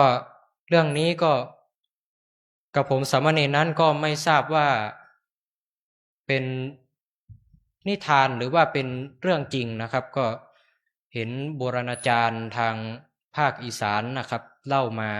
ทุกวันนี้ก็ยังมีเล่าอยู่หากญาติโยมท่านใดสนใจแบบเต็มๆก็สามารถไปฟังในโซเชียลมีเดียทาง YouTube ก็พิมพ์ไปว่าเจ้าคุณแดงคนลืมตัวนะครับก็เป็นนิทานเล่าต่อๆมาก็ต่อไปก็รับฟังกันเลยนะครับย้อนกลับไปเมื่อหลาย10 ปีที่แล้วหมู่บ้านที่อยู่บ้านป่านอกเมืองอุบลราชธานีมีเด็กชายคนหนึ่งชื่อเด็กชายแดงเป็นลูกชาวนาที่เรียนหนังสือเก่งมากสอบได้ที่1ตลอด และต่อมาก็สอบได้คะแนนดีที่สุดในจังหวัดแต่พ่อแม่นั้นมีความยากจนไม่มีปัญญาส่งเสียเด็กชายแดงให้เรียนต่อมาเด็กชายแดงนั้นก็ขอพ่อแม่ว่าอยากจะไปบวชเป็นสามเณรเพื่อศึกษาเล่าเรียนต่อที่วัดก็พ่อแม่ก็อนุญาตให้ไปด้วยความรักและห่วงและหวังดีต่อลูกชายก็อยากจะให้ลูกชายได้ประสบความสำเร็จในชีวิตพอสามเณรแดงนั้นบวชเรียนแล้วสามเณรก็ได้สอบนักธรรมชั้นตรีโทเอกไล่เรื่อยๆมาก็สอบผ่านปีต่อปีและสามเณรก็ขอหลวงพ่อเจ้าวาดสอบบาลีนะครับสมัยก่อนก็สอบบาลีสอบประโยค1-2จนสอบได้ประเรียนธรรม3ประโยคจนกลายเป็นมหาแดงนะครับเป็นสามเณรประเรียนสมัยก่อนก็พ่อแม่ก็ดีใจมหาแดงนั้นก็ขอพ่อแม่ไปเรียนต่อที่กรุงเทพนะครับพ่อแม่ก็อนุญาตให้ไปก็พ่อแม่นั้นก็ได้ขายทั้งนาขายที่นะครับส่งลูกไปเรียนที่กรุงเทพด้วยความรักความหวังดีส่วนมหาแดงนั้นก็ได้ไปศึกษาต่อประเรียนธรรม4ประโยคและต่อมามหาแดงก็ได้เขียนจดหมายฉบับหนึ่งเขียนมาบอกโยมพ่อโยมแม่ว่าคิดถึงพ่อแม่และจะตั้งใจเรียนสร้างชื่อเสียงให้ตระกูลและเพื่ออนาคตของตนลูกจะตั้งใจศึกษาพระธรรมคำสั่งสอนของพระสัมมาสัมพุทธเจ้าและจะนำความสำเร็จไปฝากพ่อแม่ต่อมาทางสามเณรแดงก็เรียนเก่งนะครับก็สามารถสอบไล่ได้แต่ละชั้นก็จนได้ประเรียนธรรม9ประโยคก็มีคนใหญ่คนโตคุณหญิงคุณนายนายพลนายพันในกรุงเทพมานับถืออุปถัมภ์ค้ำชูมีรถคอยรับส่งและนั่นคือจุดเริ่มต้นที่มหาแดงเริ่มห่างเหินและไม่ได้ส่งจดหมายกลับบ้านอีกเป็นเวลานับปีพ่อแม่ที่อยู่ที่ทางบ้านนอกนั้นก็ได้แต่เฝ้ารอคอยด้วยความเป็นห่วงและคิดถึงจนร้องไห้ทุกวันเพราะคิดถึงลูกชายของตนมากเวลาผ่านไปหลายปีพ่อแม่ก็ไม่ได้ข่าวจากลูกชายอีกเลยจนกระทั่งมีคนในหมู่บ้านที่ไปทำงานอยู่ที่กรุงเทพมหานครแล้วกลับมาเล่าให้ฟังว่าสามเณรแดงหรือมหาแดงตอนนี้เป็นใหญ่เป็นโตเป็นถึงประเรียนธรรม9ประโยคมีรถมากมายมีคนนับถือมากพ่อแม่ก็ได้ดินดังนั้นแล้วจึงคิดว่าตนเองมีบุญที่ได้ลูกชายที่ดีมีความเฉลียวฉลาดแต่ก็สงสัยว่าทำไมลูกไม่ติดต่อมาเลยพ่อแม่จึงตัดสินใจเอาเงินก้อนสุดท้ายที่พอมีจากการขายวัวขายนาส่งลูกเรียนนั้นนั่งรถไฟจากอุบลราชธานีมุ่งหน้าเข้ากรุงเทพมหานครพร้อมกับน้องสาวของมหาแดงโดยหอบเอาของฝากจากบ้านนอกไปเยี่ยมลูกชายของตนด้วยความระลึกนึกถึงเมื่อเดินทางไปถึงวัดที่กรุงเทพแล้วซึ่งวันนั้นตรงกับวันเกิดของท่านมหาแดงพอดีก็มีแขกผู้ใหญ่มีคุณหญิงคุณนายมาร่วมงานมากมายพ่อแม่พี่น้องที่มาในวันนั้น ทั้งโยมพ่อโยมแม่และน้องสาวของท่านมหาแดงนั้นก็แต่งตัวในสภาพสมซ้อตามสมัยก่อนที่ทางชนบทเขาใส่มากรุงเทพแล้วก็เดินทางไปในวัดของท่านมหาแดงที่ท่านอยู่สามเณรอุปถากของท่านชื่อสามเณรทองคำเห็นเข้าจึงเข้าไปถามและสงสัยว่าทำไมเด็กผู้หญิงคือน้องสาวของท่านมหาแดงนั้นมีความคล้ายคลึงกับท่านมหาแดงจึงได้ไต่ถามกันก็ได้ทราบว่า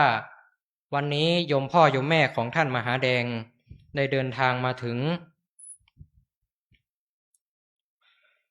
จึงเดินทางสามเณรนั้นก็ได้เดินทางไปบอกให้ท่านมหาแดงได้ทราบ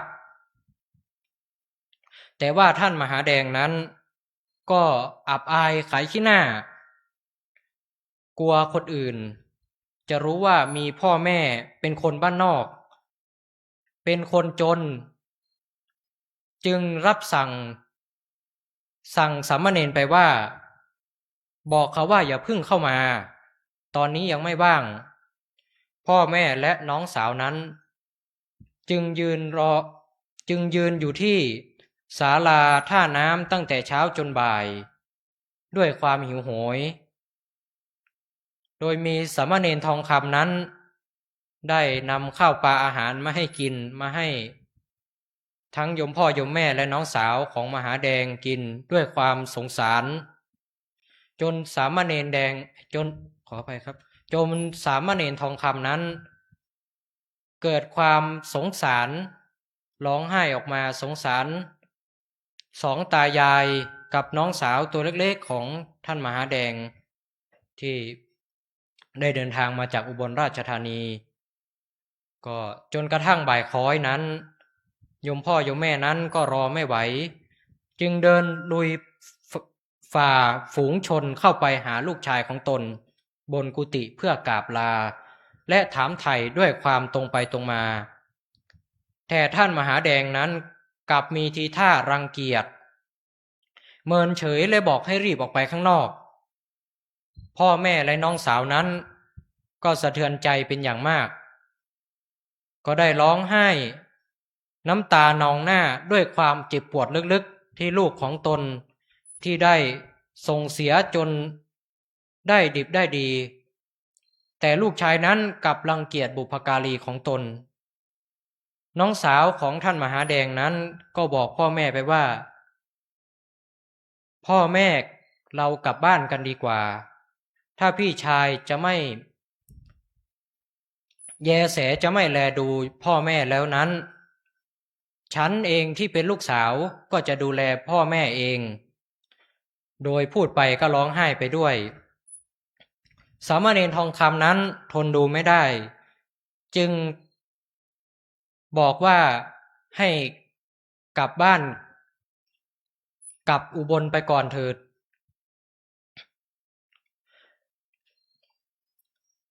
ท่านมหาแดงในวันนี้อาจจะไม่ว่าง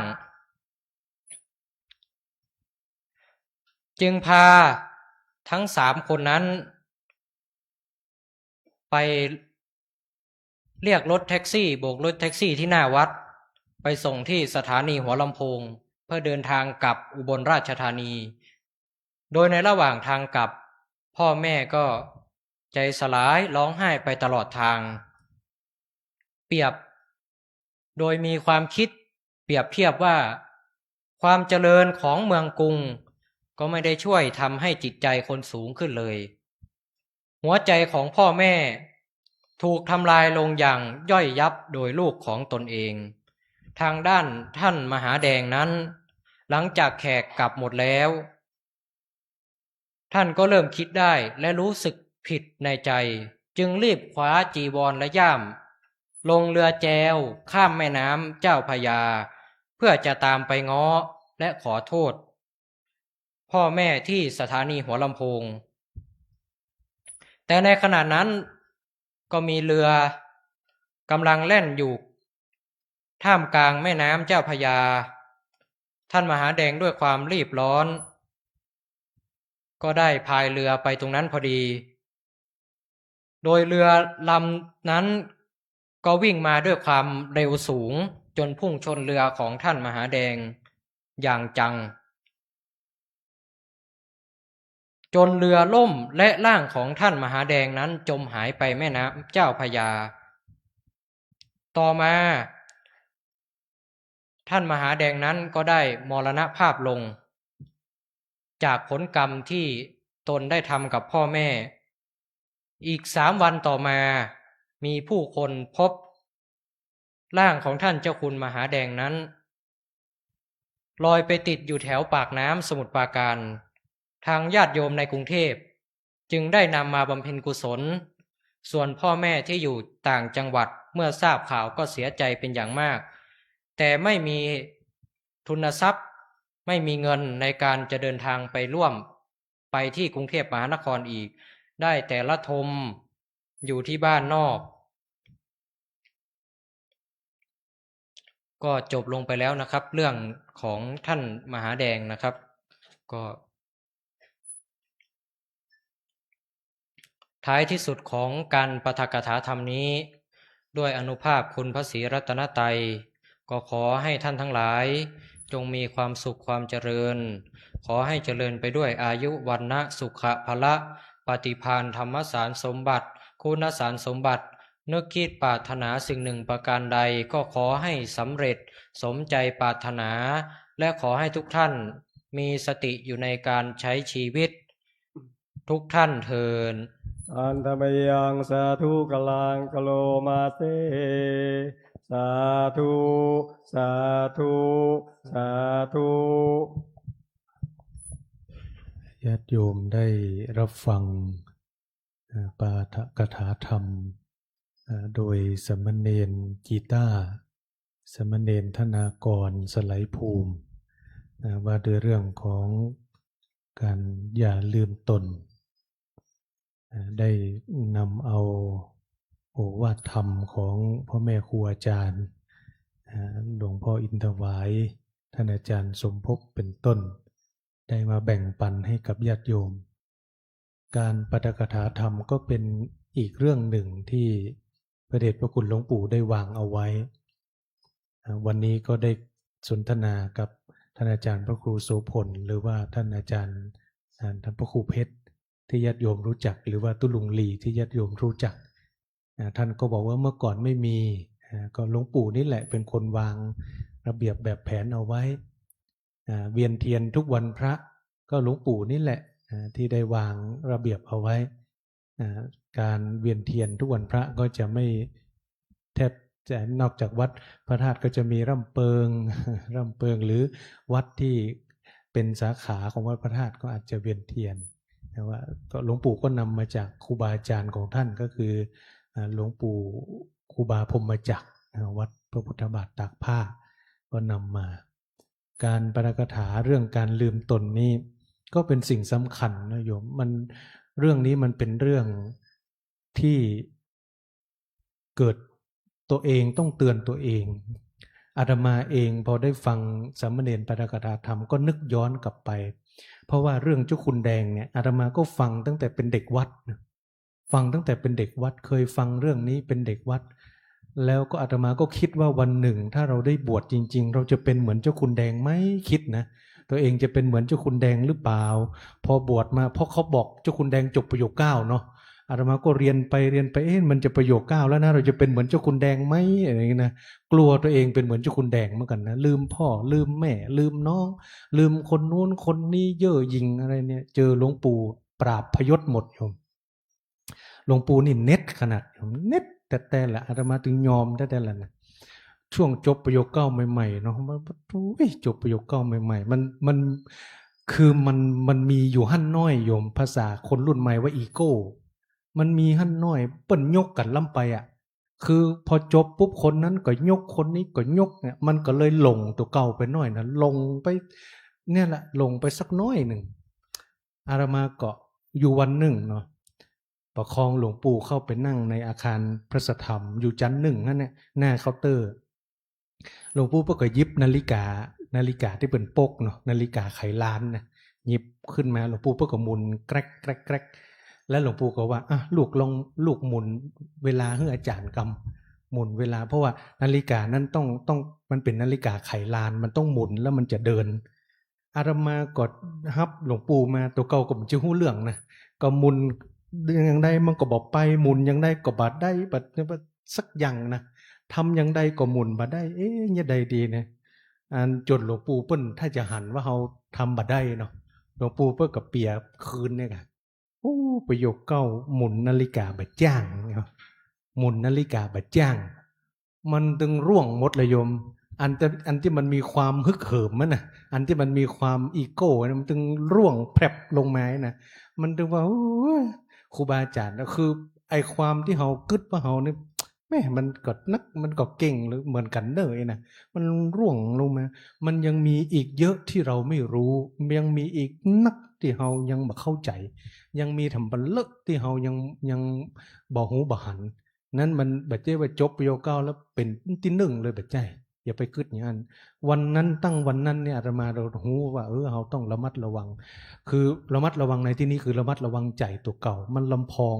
มันมีอาการหลงตัวเก่ามีหั่นน้อยดีที่เจอครูบาอาจารย์พอหลวงปู่ว่าประโยคเก้าหมุนนาฬิกาแบบจ้างมันต้องไปละนะแล้วหลวงปู่ก็ทำเพื่อดูว่ามันต้องดึงอย่างอีลูกดึงตัวนี้มันต้องดึงก่อนดึงไอหัวจุกนั่นนะดึงเนี่ยก่อนแล้วก็ก้อยหมุนดูว่าเวลานาฬิกาเนี้ยมันเวลาเท่าใดลูกก็หมุนไปหมุนไปเสร็จแล้วลูกก็กดลงถ้ามันได้เวลาตามนาฬิกาหันแล้วกดลงแล้วก็หมุนให้มันสุดแล้วก็มันจะค่อยๆเดินต่อไปอันนี้หลวงปู่เพื่อก็สอนไปแล้วก็มันมีแหมเตือนหนึ่งอันไฟพระน้อยเวลาทำวัดในกุฏิหลวงปู่เพื่อจะเต็กไฟน้อยแล้วเปิ้นฮื้อไผ่บ่ฮู้ซ่อมอันมูนี่ก็ซ่อมบ่ได้สักคนเนาะไฟนะไฟหลวงปู่ท่านมหาชัยไพบูลย์เป็นคนนั้นตุ้งหัวจ้างละปูนเปิ้นเป็นกะเรียงเนาะบ้านเฮาว่ายางนี่นะเปิ้นซ่อมได้เฮ้ยเปิ้นซ่อมได้หลวงปู่ก็ว่าหมู่นี้การยางหลวงปู่ว่านะจี้นะหมู่นี้การยางไม่ใช่เป็นการเหยียดเนาะโยมแต่มันเป็นกรรมธรรมดาที่เปิ้นอู้กันนี่แหละแต่ว่าความรู้สึกบางคนแปลว่าเป็นการเหยียดไปใจหลวงปู่เปิ้นอู้ธรรมดาแต่เปิ้นว่าเป็นการยางเปิ้นอู้ธรรมดาบ่ได้ไปเหยียดอะไรอย่างเนาะอันนี้เผื่อคนที่ฟังต่างบ้านที่อันนี้ก็จะไปเข้าใจผิดเนาะคืออันนี้ทำให้ได้บ่หลงลืมตัวเก่าหลวงปู่เองท่านก็สอนให้มีสติก็คือบ่หลงลืมตัวเก่าอย่าไปประมาทเนี่ยเพิ่นสอนเป็นประจำอยู่แล้วอันนี้ศรัทธาก็คงจะได้หูได้หันเป็นเรื่องปกติวิสัยเพราะว่าตัวนี้ก็จะเข้ามาแก้สติก็จะเข้ามาแก้ความหลงลืมตัวเองลำพองหลงลืมว่าตนยังหนุ่มยังสาวคิดว่าคงจะบ่เป็นอะไรยังหลงลืมว่าตนเองยังแข็งแรงก็คิดว่าคงจะบ่เป็นอะไรยังหลงลืมว่าตัวเองยังจะอยู่ไปแต่เมินอยู่ก็คิดบางทีมันก็เกิดความประมาทก็เลยเป็นเหตุที่อย่าได้อย่างที่หลวงพ่ออินทวายพูดให้พิจารณาสิ่งเนืองก็คือเรามีความแก่เป็นธรรมดามีความเจ็บเป็นธรรมดามีความตายเป็นธรรมดาไม่สามารถล่วงพ้นความทุกข์ไปได้อันนี้ก็เพื่อพิจารณาแล้วก็นี่แหละอาตมาก็เลยมานึกถึงว่าเฮาก็ดีนะที่แบบเป็นอย่างเจ้าคุณแดงเพราะว่าฟังมาตั้งแต่เมื่อน้อยฟังเจ้าคุณแดงนะทางอีสานนี่ได้ยินเจือขนาดนักแต่ทางเหนืออาตมาก็โหนะว่าเคยได้ยินก่อนแต่ว่าเมื่อเป็นเนนก็ไปก็อาตมาก็มันบ่ได้รู้สึกอายที่พ่อแม่เป็นคนทำไร่ทำนานี่บ่รู้สึกอายก็บอกว่าตัวเก่ามาจากที่ไหนมาจากที่ไหนท่านมหาเป็นคนที่ไหนคนสุรินทร์คนสุรินทร์กินสุราหรือเปล่าเนาะมันถึงเจอประจำมาเนาะอาตมาก็ตึ้มว่ายังก่อนแล้วแต่เขามันก็มีคนกินพ่องละอาตมาก็ได้มานี้ไปก็มันแล้วแต่เนาะเฮาบ่ได้ไปทำนี้บ่ได้มีจิตตรงนั้นแล้วก็เป็นที่ว่าเฮาโชคดีที่ได้มาปะครูบาอาจารย์เพิ่นได้สั่งได้สอนบ่ได้สอนโดยตรงก็สอนโดยอ้อมบ่ได้สอนโดยอ้อมก็มีวิธีสอนของเปิ้นที่แยบคายอันนี้เป็น เป็นตัวอย่างที่หลวงปู่แล้วก็ญาติโยมหลายท่านบางทีหลวงปู่เพิ่นก็บ่สอนโดยตรงเนาะบางทีเพิ่นก็จะมีกรรมของเพิ่นเนี่ยมีอย่างของเพิ่นที่เพิ่นจะสอนไปอันนี้ก็ได้ฟังธรรมมาเป็นระยะเวลาอันสมควรก็ในนามของผู้ฟังทั้งพระภิกษุสามเณรแม่ชีอุบาสกและอุบาสิกาก็ขออนุโมทนาครับสามเณรกีตาร์สามเณรธนากรสไลภูมิที่ได้นำเอาธรรมะมาแบ่งปันให้กับคณะญาติโยมอุบาสกอุบาสิกาที่มาร่วมกิจกรรมได้ฟังธรรมในฐานะของผู้ฟังทุกคนก็ขออนุภาพแห่งคุณพระรัตนตรัยบารมีธรรมของพระเดชพระคุณหลวงปู่ได้ปกห่มรักษาสามเณรกีตาร์ให้ได้มีความเจริญงอกงามในธรรมขององค์สมเด็จพระสัมมาสัมพุทธเจ้ายิ่งขึ้นไปและขอพลานิสงส์ที่ญาติโยมได้ฟังธรรมมาดีแล้วจงเป็นพลวะเป็นปัจจัยให้ญาติโยมทุกท่านได้มีความสุขในธรรมเป็นนิจมีดวงจิตสถิตมั่นอยู่ในสัจธรรมนำตนของตนให้พ้นทุกข์ประสบสุขอันไพบูรย์กล่าวคือมรรคผลนิพพานทุกท่านเทอญสาธุสาธุสาธุ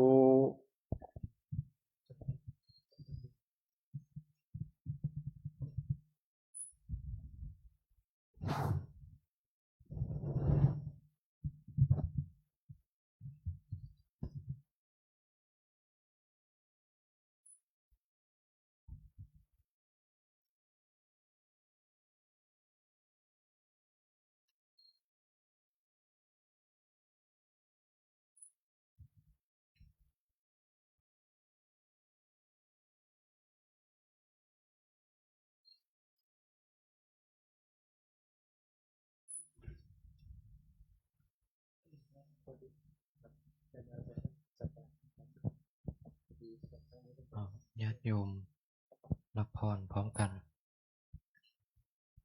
ยะถาวาริวหาปุราปริปุเรนติสาคลัง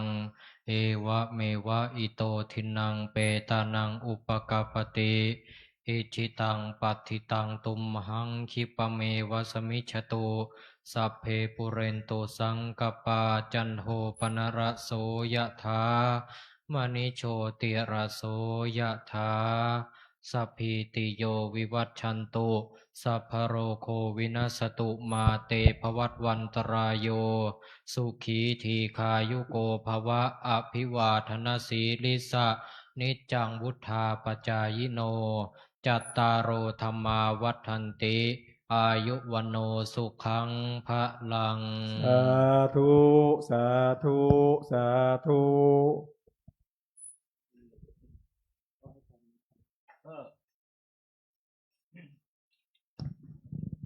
ต่อไปญาติโยมรับพรนำปณะสัพพะโลกเวเนโมโตสัพพะสันทาปวัสสิโตภเวลมเตกันโตเนพุตโตจัตุวังภวสัพเพวิวัชชันตุสัพพะโลกเวนัสตุมาเตภวัตโยสุเขเทคายุโกภวะอภิวาทนาสิเลสวัฏาปัจจายโนจัตตารโอธรรมาวัฏันยุวันโนสุขังภะลังสาธุสาธุสาธุ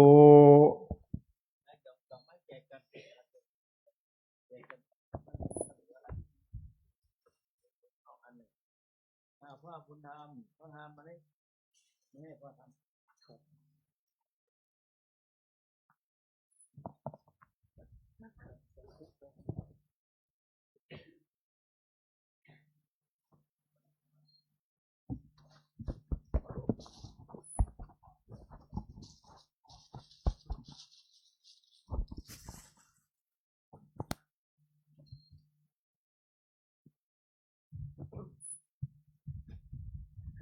ขอโอกาสพระเถระ ในการนำกล่าวคำบูชาดอกไม้ธูปเทียนยะมัมหะโขยะมามหาโขมะยังมายัง ภคะวันตังภคะวันตัง สรนังคตา สารนังคตา เราเป็นผู้ถึง เราเป็นผู้ถึง พระผู้มีพระภาคเจ้า พระผู้มีพระภาคเจ้า พระองค์ใด พระองค์ใด ว่าเป็นสรณะ ว่าเป็นสรณะ โยโนภควาสถา โยโนภควาสถา พระผู้มีพระภาคเจ้า พระผู้มีพระภาคเจ้า พระองค์ใด พระองค์ใด เป็นศาสดาของเรา เป็นศาสดาของเรา ยัสจะมะยัง ยาสัจจามะยัง ภควโตธัมมัง ภควโตธัมมัง โรเจมะ โรเจมะ แลเราชอบใจ และเราชอบใจ ธรรมของพระผู้มีพระภาคเจ้า ธรรมของพระผู้มีพระภาคเจ้า พระองค์ใด พระองค์ใด อิเมหิ อิเมหิ สการเรหิ สการเรหิ ตังภควันตัง ตังภควันตัง สะธัมมัง สะธัมมัง สะสังคัง สะสังฆัง อภิปูชยามะ อาภิปูชยามะ เราตั้งใจบูชา เราตั้งใจบูชา พระผู้มีพระภาคเจ้า พระผู้มีพระภาคเจ้า พระองค์นั้น พระองค์นั้น พร้อมทั้งพระธรรม พร้อมทางพระธรรม พร้อมทั้งพระสงฆ์ พร้อมทางพระสงฆ์ ด้วยเครื่องสักการะ ด้วยเครื่องสักการะ ทั้งหลายเหล่านี้ ทั้งหลายเหล่านี้ อิมินาสการเรนะตังพุทธังอภิปูชยามะอิมินาสการเรนะตังธัมมังอภิปูชยามะอิมินาสการเรนะตังสังฆังอภิปูชยามะอะระหังสัมมาสัมพุทโธภควาพุทธังภควันตังอภิวาเทมิสวากขาโตภควตาธัมโมธัมมังนะมัสสามิสุปฏิปันโนภควโตสาวกสังโฆสังฆังนะมามิหันธมยังพุทธัสสะภควโตปุพพาคณมการังกะโรมาเสภควโตอะระหะโตสัมมาสัมพุทธัสสะนะโมตัสสะภะคะวะโตอะระหะโตสัมมาสัมพุทธัสสะนะโมตัสสะภะคะวะโตอะระหะโตสัมมาสัมพุทธัสสะหันธมยังพุทธานุสตินะยังกะโรมาเส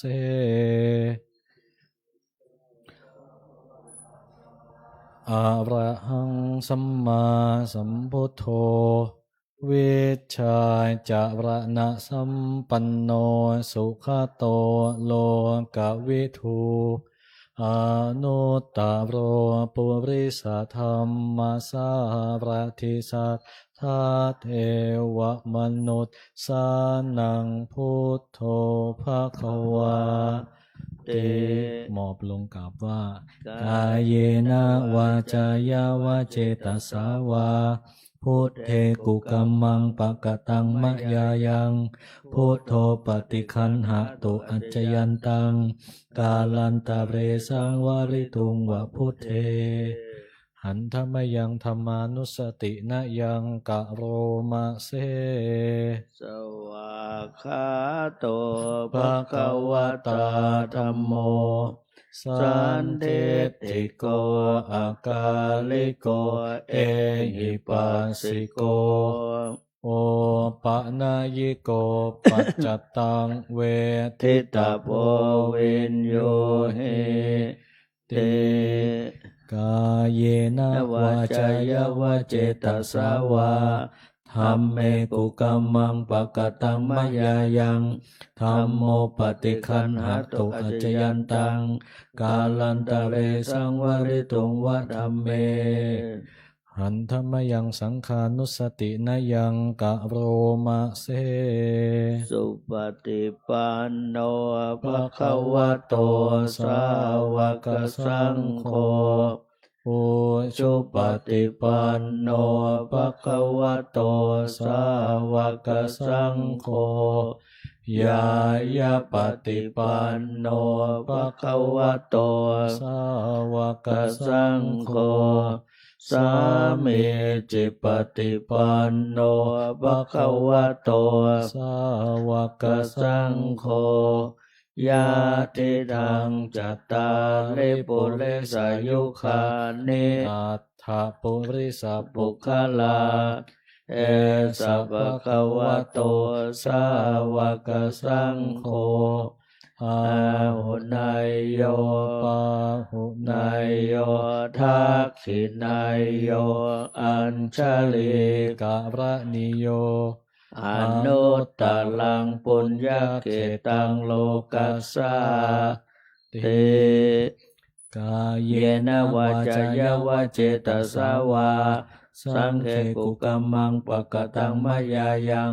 สังโฆปฏิคันหตุอัจจยันตังกาลันตะเลสังวริตุงวสังเคกราบอารัธนาเจริญพรญาติโยมทุกคนทุกท่านได้เจริญจิตภาวนาเป็นเวลาสักครู่หนึ่งขอกราบอารัธนาและเจริญพร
สมควรแก่เวลาค่อยๆคลายจิตออกจากสมาธิเปิดหนังสือไปที่หน้า8กล่าวคำกรวดน้ำแบบพื้นเมืองล้านนาวันทาหลวงวันทาน้อยโดยพร้อมเพรียงกันอิตังตานากัมมังนิปปานาปัจจโยโหตุโนนิจจังอิตังศีลกัมมังปัจจโยโหตุโนนิจจังอิตังภาวนากัมมังนิปปานาปัจจโย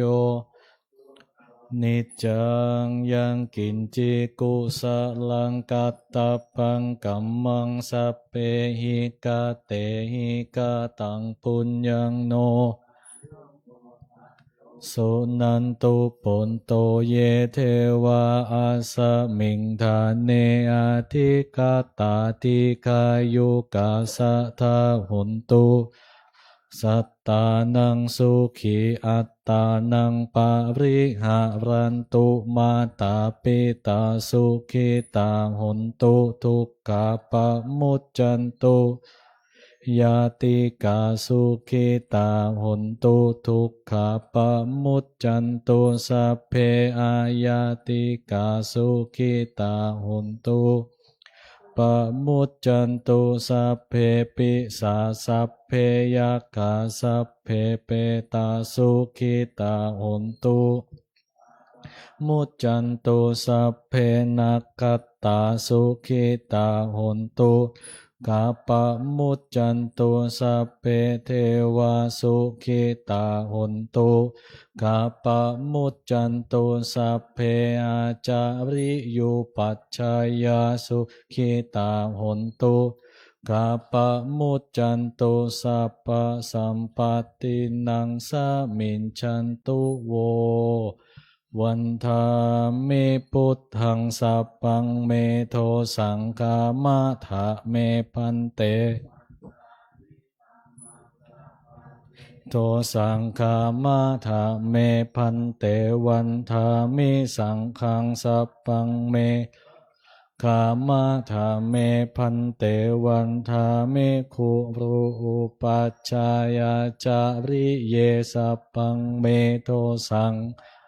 ธาเมพันเตวันธามิกัมมัฏฐานังสัพพังเมโทสังธาเมพันเตวันธามิอาราเมปัตถสีมายังพังเมโทสังฆมาธาเมพันเตวันธามิ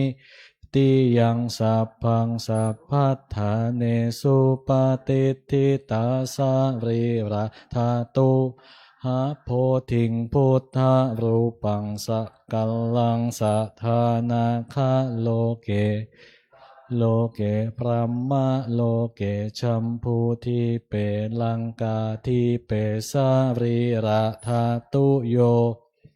ธาตุโยอะระหันตาธาตุโยเจติยังคันธากุติงจตุราสิติเศธรรมขันเทสัพเพสังปาทะเจติยังอะหังวันธามิสัพปะโสกราบ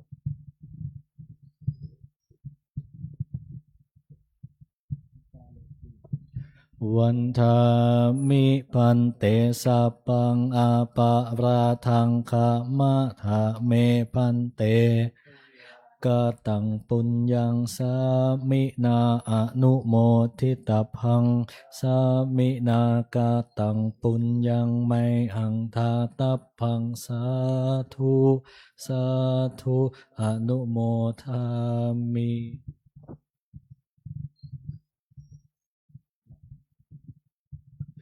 วันทาน้อยพระเดชพระคุณหลวงพ่อเจ้าวาดพร้อมกันครับขออภัยกราบลาพระรัตนตรัยพร้อมกันอะระหังสัมมาสัมพุทโธภควา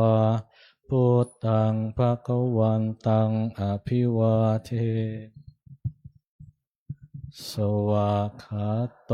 ภควตาธัมโมธัมมังนะมัสสามิ สุปฏิปันโนภะคะวะโตสาวกสังโฆสังฆังนะมามิวันทาน้อยพระเดชพระคุณหลวงพ่อเจ้าวาดพร้อมกันครับ วันทามิปันเตสัพพังอาปาราทังกามะทาเมพันเตกาตังปุญญังสามินาอนุโมทิตพังสามินากาตังปุญญังไมหังทาตัพังทุสาธุอนุโมทามิ